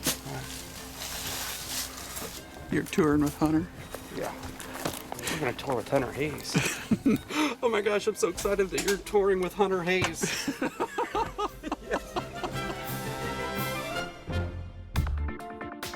What a pretty day. I love when the sunshine in late season makes all the difference in the world. Sun equals high pressure, equals deer movement, west wind. Ought to be interesting. This box blind that we're hunting tonight actually got a little history with it. 2 years ago, I killed out of this exact same box. Last year, Craig Morgan, he killed out of this box. That's the largest 8-point I have ever shot. The Music City mojo's happening in this box right here. It's the first evening in Missouri. Got the muzzleloader out. A little smoke pole action tonight. Perfect wind, west-southwest. It's only gonna get better the next few days, so we are pumped. I'm so excited to be here, so stick around. We'll see if we can't flood this field with some deer.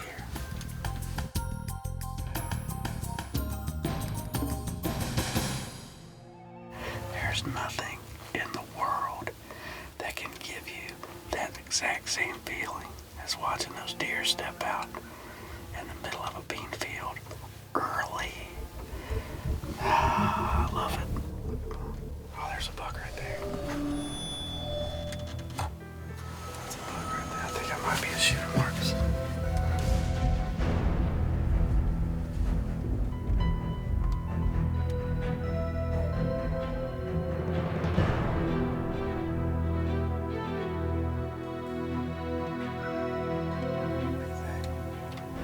I think that's your choice.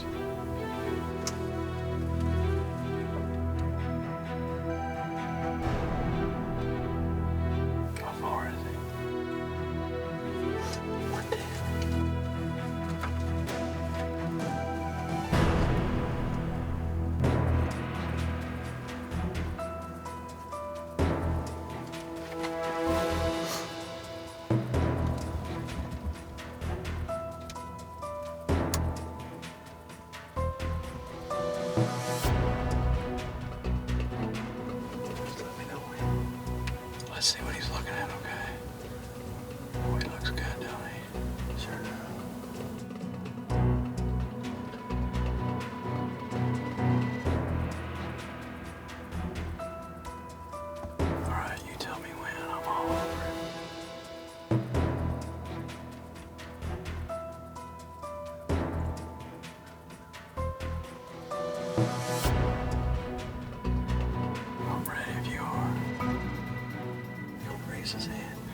Just go, Matt. He'll raise it. Map. Map. Kelly. I heard the bullet hit, buddy. Yep, he jumped. Sorry. How does that happen? I don't. God, that's how that happens. That's how that happens. Unbelievable. Unbelievable. God, man, it's a beautiful hay. Beautiful. When he raises his head up, he's a giant. Marcus. That's what I'm. Thank you, brother. Thank you. Thank you. Thank you so much. I heard the bullet hit. He kicked. Oh, yeah. Yeah. Yeah, he's done. I hope you enjoyed it, because next year Taylor's going to have Hunter Hayes up here. There is no Hunter Hayes hunting at the Drury Farm. I can tell you that, because it'll be a short tour if he gets my spot. Let's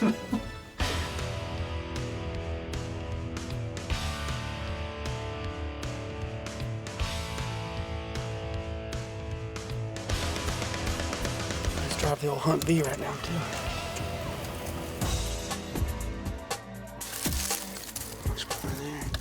He had to have fallen right here. Yeah, that's what he did. He stopped right there.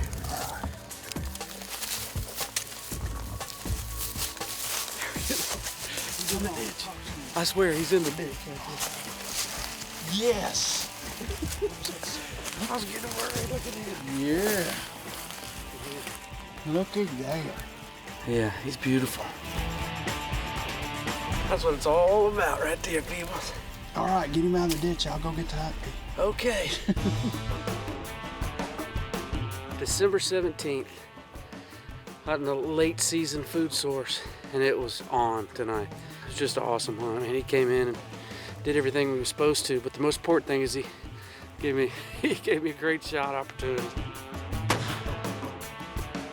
You know what's cool about that field? We thought that field was lost this spring. The beans didn't make very well because of the deer pressure. Yep.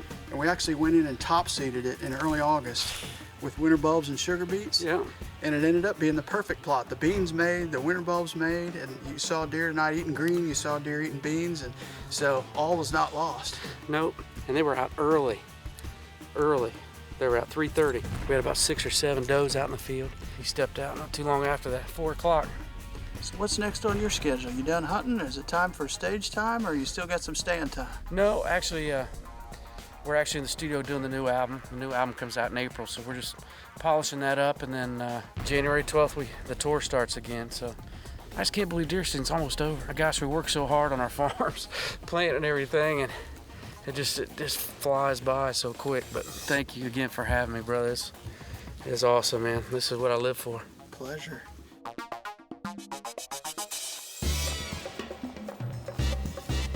Pretty excited to see you. They're running. Everybody farm one single line. Anybody?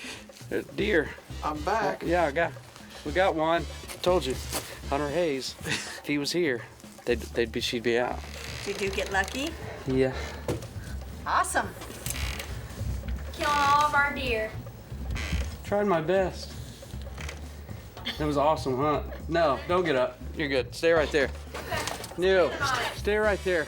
He's pussy. Taylor, come look at this deer. Come on, get up.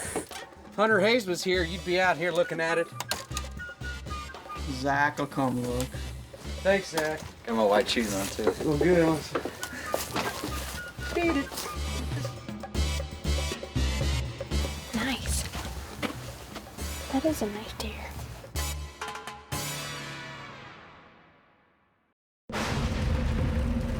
Okay, here's a question for you, brother.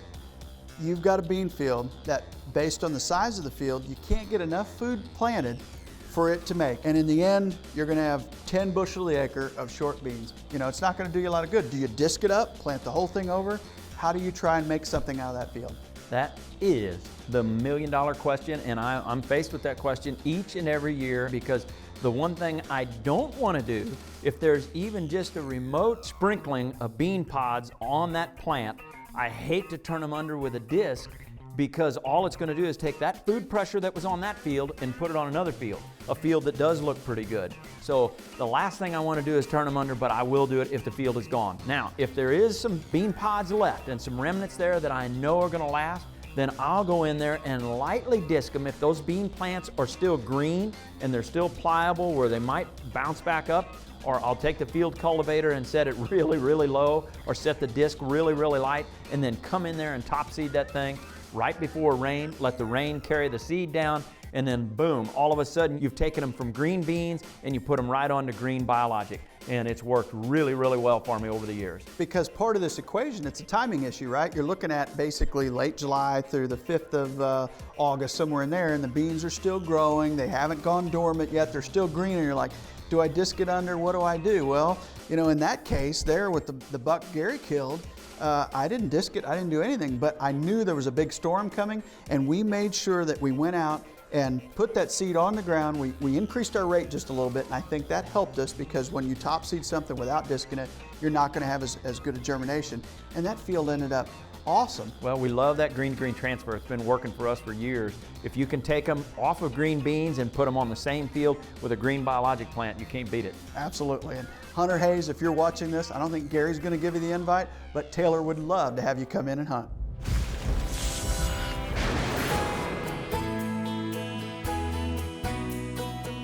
You know, Zach and I spent a lot of time this fall planting biologic in the center field, and we'd already killed Andrew's deer out of here, opening day of youth season. Zach harvested a bow deer out of it October 22nd. Actually, it had numerous chances at different bucks, and for whatever reason, we just didn't have an opportunity to put a good kill together. But I was sure this year that Ashley was actually going to pull the trigger. No, get over here. What? Tell them what we're gonna do, Ash. Well, Well, we're gonna go to the center field shooting house. it sure was nice of you to let Andrew go first. We're going. I've never had a kid that had to frizz their hair and stuff before we took them.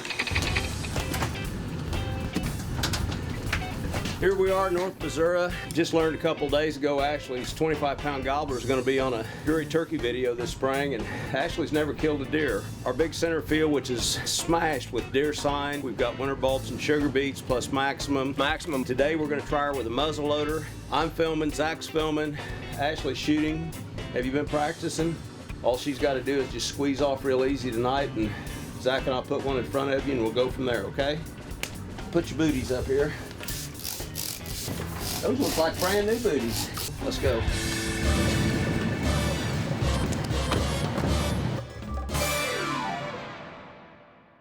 Where's the lens cap, big guy? My pocket. All right. Hopefully we'll go out and set in our center field. Get a seatbelt on? That's the second most important thing when you're hunting. The first important thing in hunting is what? Getting there. No, not getting there. Keeping the muzzle in a safe direction.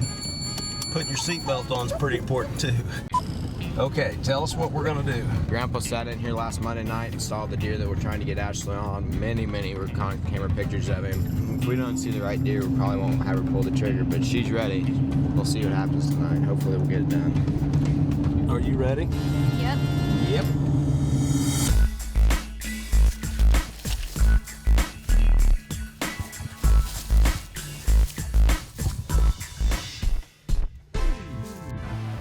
I took the gun to the shooting range the other night and zeroed it for Ashley, or just checked it. 100 yards will pretty much cover this biologic out here, so if we can do our job and Ashley's gonna do hers.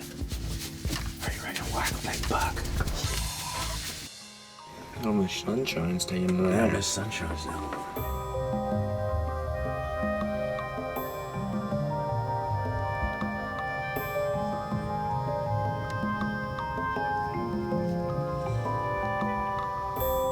About 4:15, right off the creek, here comes 3 bucks. I asked her if she wanted him, and she said she did. Let me film him a little bit.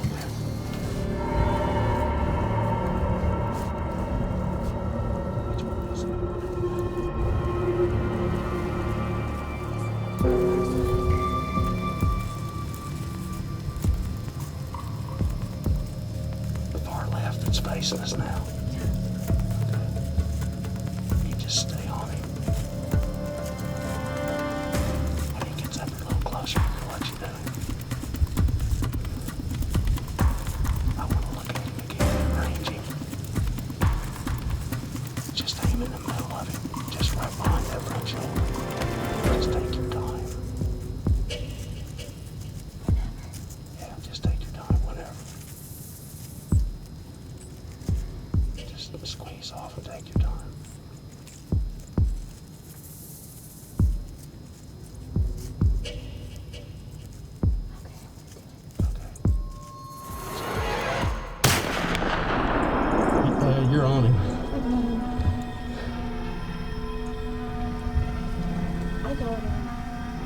pretty sure he did.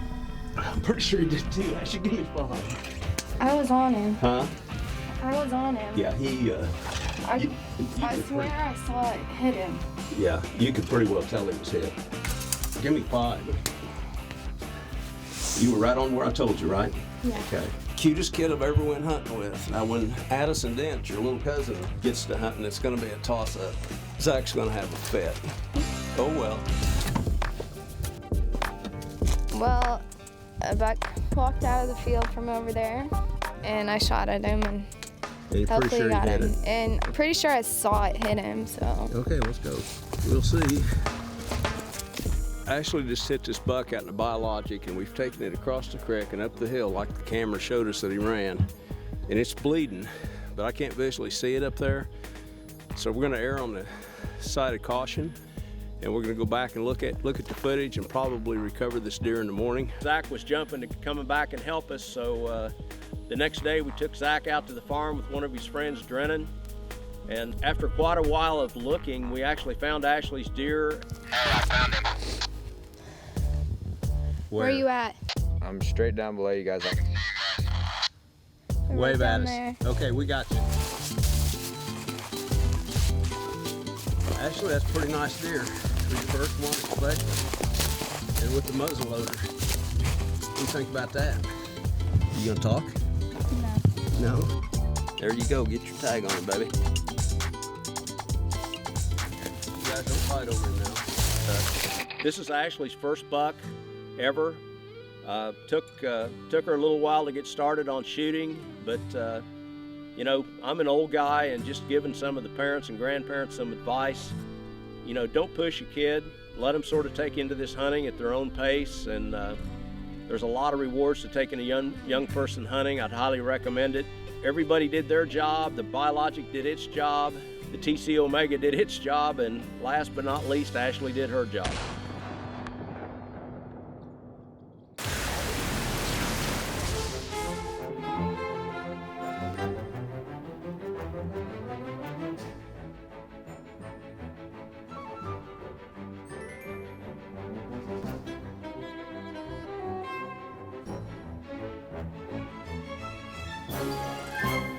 You know, a lot of this is stuff that you don't see every day growing up in the hardwoods in the Midwest. You know they're ever present, but unless you're parked over the top of a waterway like this, you rarely see them. We're rock and roll ready to go. We got 2 deer in mind tonight. One is called Bullwinkle. He's injured. He walks slowly. A neighbor hit him with archery tackle. Saw him last night on our way out in the dark. It's cold, 30, 31 degrees. I got a sock cap on. We're on a mission to kill a couple deer tonight. We'll see what happens. That's what I want to do. Oh, yeah. Get out of here. Come in, you come in.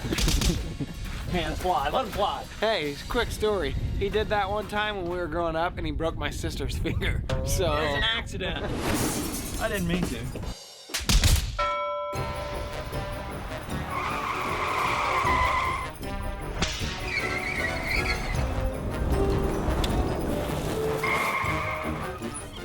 Hunt V's aren't for sissies. They're for real men. Yeah. We're ready.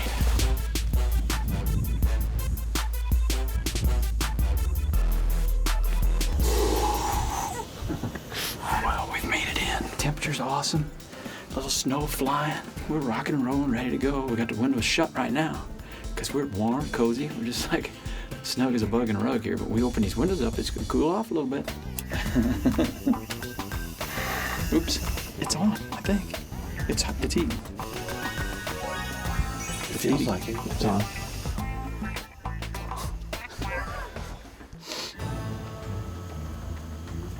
It's a doe.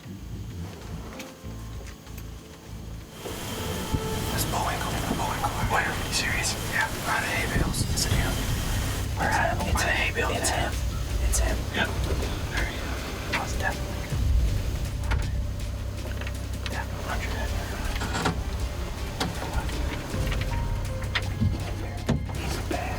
Let's just let him get further out. Yeah. Because you'll shoot in between the hay bales right now. Yeah. I'm gonna wait. I'm gonna wait till he goes on the other side of the hay bale. Just stay close. He's 125 yards right there. Oh, Boy, he looks terrible. He is so run down. Is he still facing us? Yeah. He's turned a little bit, but he's looking at us. You don't see him looking at us. Yeah, he looks like he's looking at us. Okay, there we go. You guys ready? I'm ready when you are. Ryan, you ready? Go ahead. High shoulder, Matt. And hold on. There he goes. There he goes.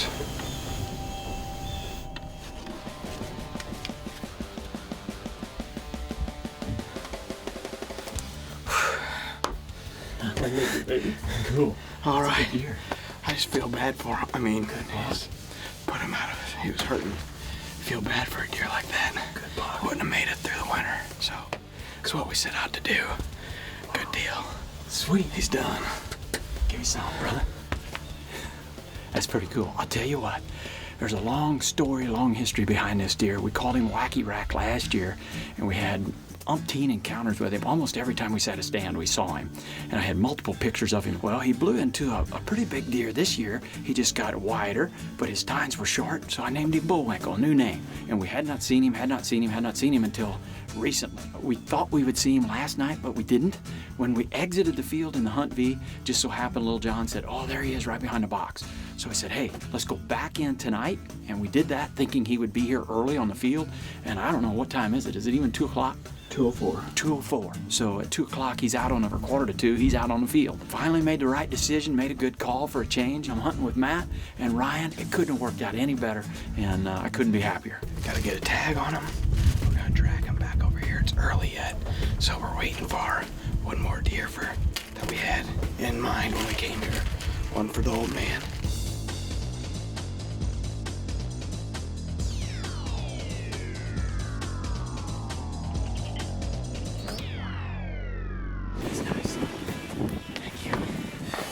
Came together. All right, let's get back up there. If you know place to go, let it snow, let it snow, let it snow.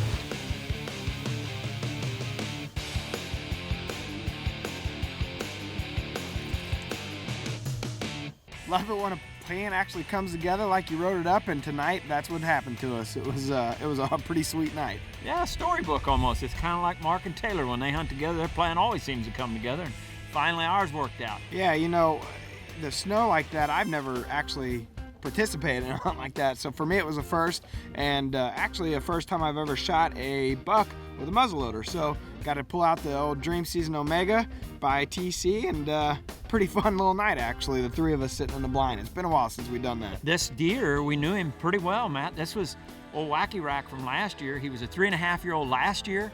He was 4.5-year-old this year. I got a bunch of pictures of him. He was really struggling even to move.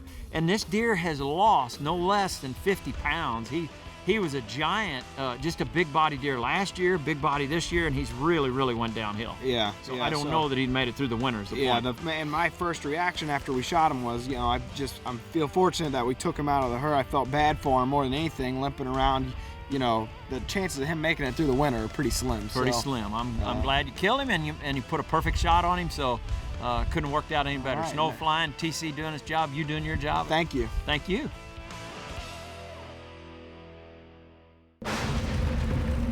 You know, it seems like a great deal of what we're seeing here in this video is in and around food plots. Here's the really something that we see it each and every year after you get through the gun seasons and maybe the muzzleloader season. Sometimes there's some injuries to deer, and do we or do we not see them come onto a food source pretty early? No question, and I think in Matt's case with Bullwinkle, that's an extreme case. Clearly the deer had been injured, and he was actually, his weight was down, he was coming to that food plot, so that's the extreme.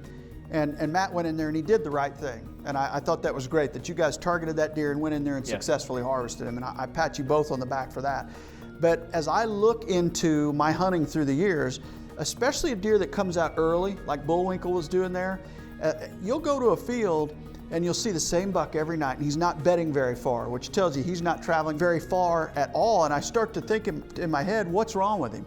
Did he catch some sort of an injury from another buck? Does he have some sort of infection that you don't know about? Was it an injury sustained from another hunter? You never know, but I always feel like that buck that shows up early and he's out there every night, there's probably something that is nagging at him, and that's a good buck to target in reality. It is a tactic. It's a tactic that you can use. You know, if a deer's injured and he's coming every night, chances are you're gonna have a chance to maybe harvest that deer. Absolutely.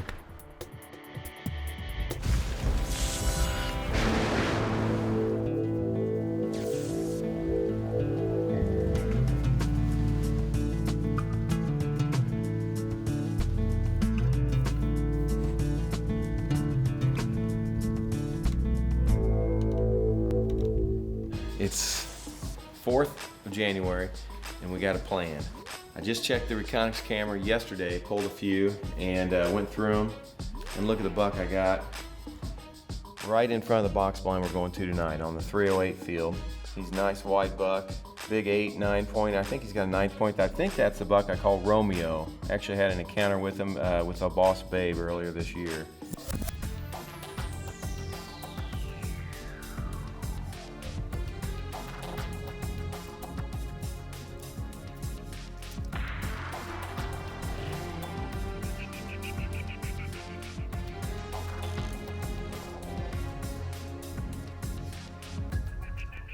And there's also a few coal bucks on this field, big 8 points, and who knows what else is there. So should be a good night. They've been hitting standing beams really hard here in January, and it's also got biologic maximum in it. So should be just an awesome night. Let's do it. It's my very last night. Let's hope.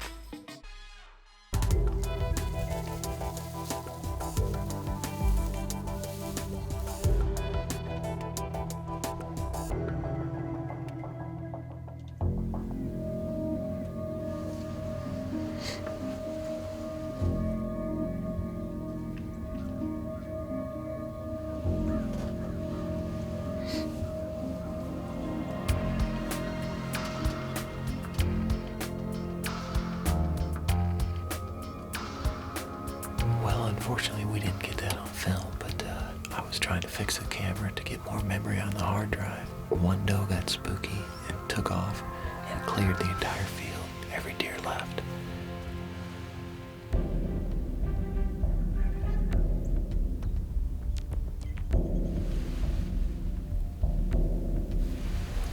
Same bug is out, same bug is out. He's just gotta come this way.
Hey, what a night.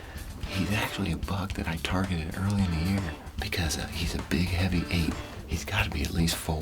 It's late season, I got 1 bow tag left, and I just killed my 3rd deer of the year in Iowa. Fantastic year. I cannot believe this season. Clemmy killed a couple bucks, his son killed a big buck, my daughter killed a big buck, I've killed 3 bucks. It just keeps going and going. Oh.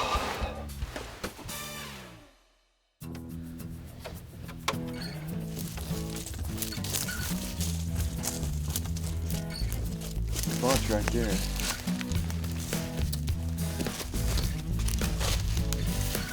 He's right there.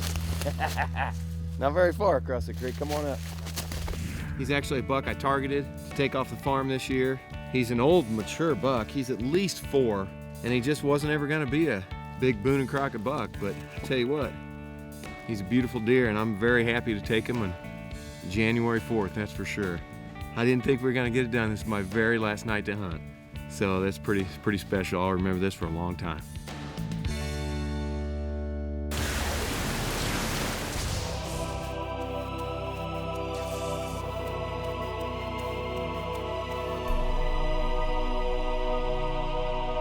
Terry killed out of this particular freestyle. I've got it on top of a high-rise hunter to where I can move it where I want and, you know, get the wind right, park it, let them get used to it a day or two, and then go in and hunt.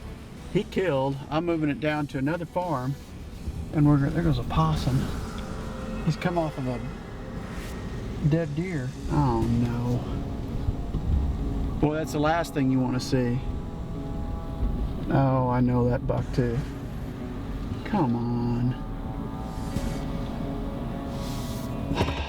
Let's go look at him. We always pride ourselves in telling the wildest stories, and we want the stories to have a happy ending. But not every story that we tell has that happy ending. Here's the story of the Perfect 10.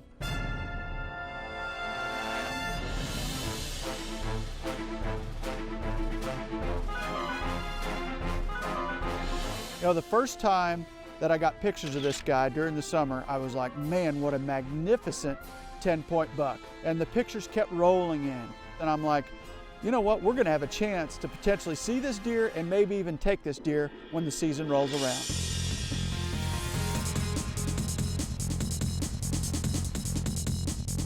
I remember it was late October and I finally had the right wind to climb into this blind where I thought I might see this particular buck or another big 10-point that lived on this farm. Boy, we have been grinding it. And I know you're probably watching it going, oh yeah, that's tough, gotta hunt every day. And we enjoy it, don't get me wrong, but we enjoy it more when they move. You sit there every sitting, grinding it out, thinking, when's it gonna start? When's the movement gonna start? Well, we hope it's tonight. We're sitting in a box blind out of this cold north wind. We're structurally between 2 points here, point to point. And we'll see if it starts tonight. We sure hope so.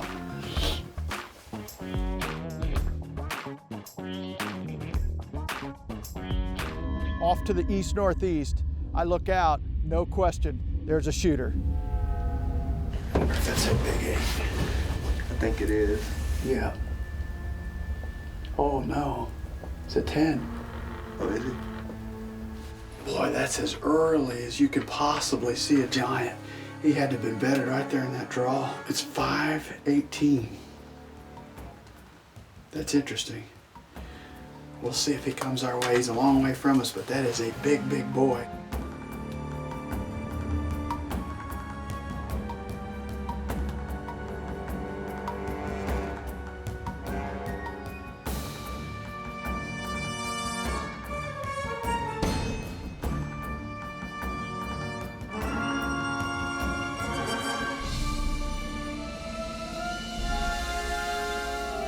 Night wears on, he doesn't come in.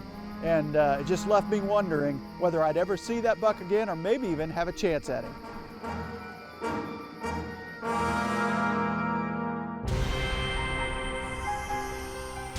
The story of the Perfect 10 unfolded one cold December day. We were going in to move a blind and set up for some winds that the wind predictor said was coming. Set up for a west as opposed to a northwest. And man, not what we wanted to see when we pulled over the hill. We're on our way in here to put up a blind to hunt that deer. I assume gun casualty. I mean, otherwise a perfectly healthy buck, but who knows? Golly, that is discouraging.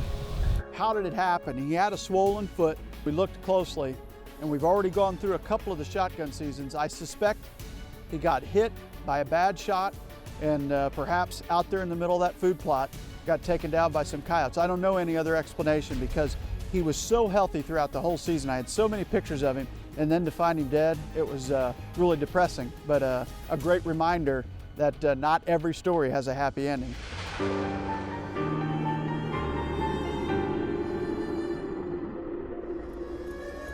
That buck's dead and gone. There's still some great bucks in this farm. We're gonna move in with the high-rise hunter. I put a big game freestyle on it. The high-rise hunter allows me to put it wherever I want. I'm gonna pop it up. I'm only gonna leave it set a couple days, and then we're gonna climb in and hunt.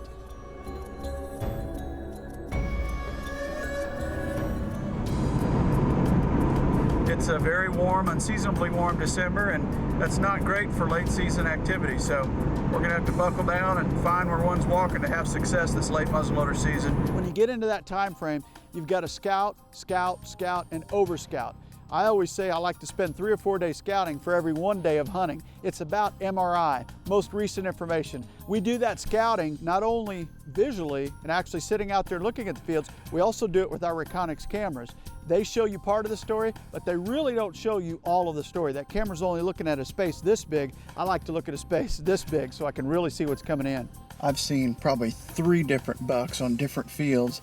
I'm looking to see what bucks are in the area, where they might pop onto that field, and more importantly, what weather conditions and what wind directions they're coming onto that field and using that field during daylight hours. We've seen some racks tonight, man. This is exciting. This is awesome. It's like roosting a turkey before you go out the next morning for turkey season. We're gonna wait a few days and then we'll get after these big boys.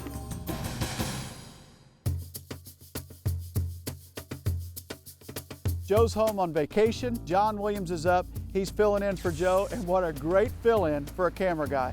Johnny and I have had so much fun and so much luck over the years together. All right, it is a gorgeous day. The weather's right. The wind that they predicted is actually accurate. It's a west-southwest wind. We're gonna climb into that high-rise hunter and see what Mother Nature has in store for us tonight. We're set up on about 3 acres of beans. It's surrounded by big cover.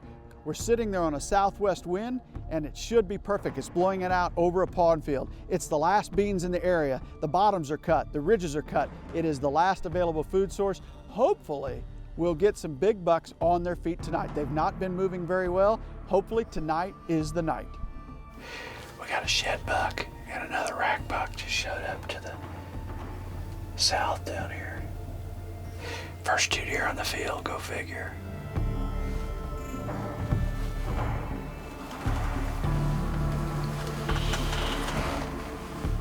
Won't be long, we'll be seeing deer out here in front of us, I guess.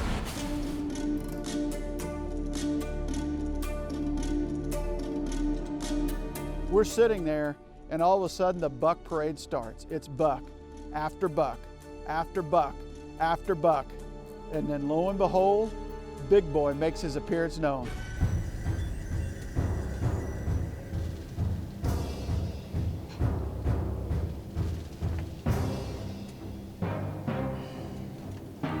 He's pretty. Yeah, he's a big body deer. I know the deer. I've had a few pictures of him, but not many. He's big. I think he's 6 or 7. He's old. He's fully mature, that's for sure.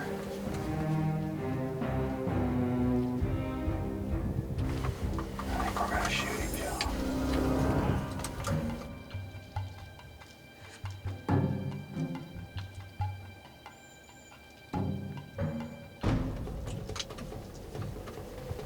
It's gonna be hard for me to track him after the shot. Well, once this window's open, it won't be. I just don't want the smoke to block the shot, see?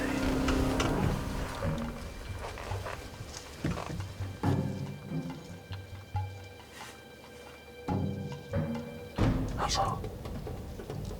That one doe must have heard us. Are you on him good? Yeah, I got him right there. Yeah, are you ready to track him?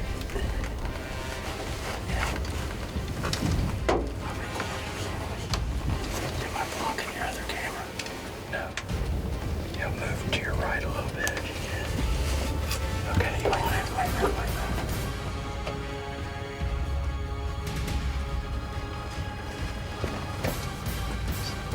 Okay. You want him? Yeah. Here we go. That should have killed him. That should have killed him. He's going up over the hump, Johnny. Stay on him. He's going down. He's down. He's down, baby. Finally! We got it done. We got it done. Yeah, baby. We got it done. Big balmy evening, and we just killed a giant, John. Big old mature deer. I've got a lot of pictures of him early in the summer. I haven't seen him since. Never laid eyes on him. First time I've ever seen the deer. Awesome. And he's down right there in the field. Whew. Wow, that was you're cool. down in Iowa. That was cool. Let's go recover him real quick. Oh, it's so pretty, yeah.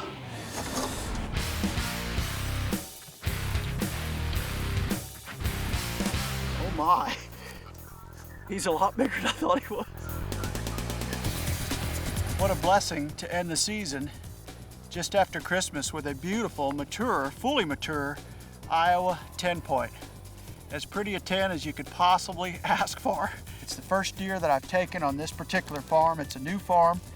Keith and Jake owned it last year. They asked me to run cameras, and I ran them for them, and after the season they talked about selling it, and I talked to Tracy. I said, man, what a beautiful farm to own, and I said, would it be possible to buy that? We talked about it. We said, you know what, let's do it. It's so cool when you're hunting a new piece of property and to take a fully mature deer off of it. Pretty cool stuff. He is just gorgeous. I kind of nicknamed this guy the Unknown 10 because I got some pictures of him during the summer, but he was always distant. I never got a really good clear photo of him. And then a few maybe when he was hard-horned. I just knew he was a tall-tined, tall-racked, fully mature deer.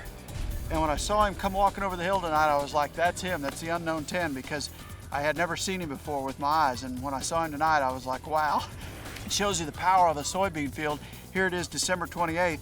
Haven't seen him all year, and that's the magnet that brought him in. I had about an 80-yard shot at him, and he ran about 50 yards and piled up. Just awesome.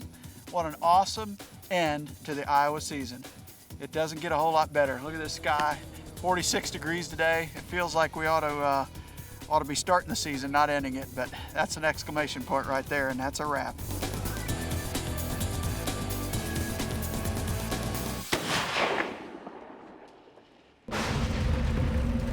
Okay, old wise one, here's a great question for you. Help me solve this riddle. You've got pictures of a buck in velvet, you've got a few pictures of him hardhorn, and then mid-October, when the scrapes are finally starting to blow up, he disappears. I had 160 acres there, 7 cameras on it because it was a new farm. I'm trying to learn it, trying to figure out where the deer come and go. He disappears, and then December the 28th, he walks out there like he's been there all fall. Where'd he go? I don't know. Actually, that scenario happens more often than not. And we had a good buddy of ours used to say they grow brains when they lose that velvet, and they do. You've got your homeboys, and then you got your transients. And when they decide to get on their horse and travel, they may just be tipped over the fence, maybe just a short distance. You don't know how far they travel. Some of them can go for miles looking for those estrus. It depends on the deer density. It depends on how much pressure you've got inside your little hunting area. You know, is there a group of 3-year-olds or 2-year-olds that are running them out of there? You know, those mature bucks just don't like that stress. They don't like that herd pressure. How much of it do you think is social, and how much of it do you think it's just an individual buck's personality in the fact that he'll summer range one place and then perhaps move off a couple miles and then come back for food in the winter? I mean, how much do you think plays into that? I think it's very individual. I think each buck is so different, and we see it all the time. Just even when it comes to a body posture thing, you know, there's certain bucks, 2-year-olds and 3-year-olds, you've seen them, that'll come in and you think they're the bull of the woods because of their body posture. And certain old bucks that are very, very timid, not as aggressive, not as assertive, that do anything to avoid a fight unless they're a dominant personality. And we've seen that at times as well, where you'll see a big deer and he may wait and wait and wait, and then all of a sudden when he decides he wants to move into the middle of it, he goes right into the middle and just bulls it all, and they all take off. So I think personalities are really, really important. In my mind, I wondered a little bit how much was herd dynamics in the fact that the one mature buck that was there all year, he was obviously in incredible health, and then I found him dead, as we saw there in the scene as it unfolded, and then the other older buck shows back up about a week later. I wondered how much that played into it. But either way, I'm glad he showed back up. Very territorial. You know, if they know that there's a dominant buck in that area and they're not that personality where they want to take on that charge or that challenge each and every time they walk onto the field, if he's going to run him out of there, they just quit coming to it. And then all of a sudden, if he's not there anymore, like you said, he died, pretty good chance he said, you know what, I can go back to eating where I normally do and checking those does, and that might have very well been what happened. You know, we've been doing this series now for 12 years, and this is the first time we've had this opportunity to sit down and ask each other questions. Frankly, we don't get to do it that often in general. So we hope that you liked this particular format, and we hope more than anything you enjoyed this particular production. Well, we hope you learned something, and we've made every mistake in the book, trust me. So we just hope that you can take one little bitty slice of information from what we're saying and go out there and harvest that next big mature animal. As we always say, it was created for you.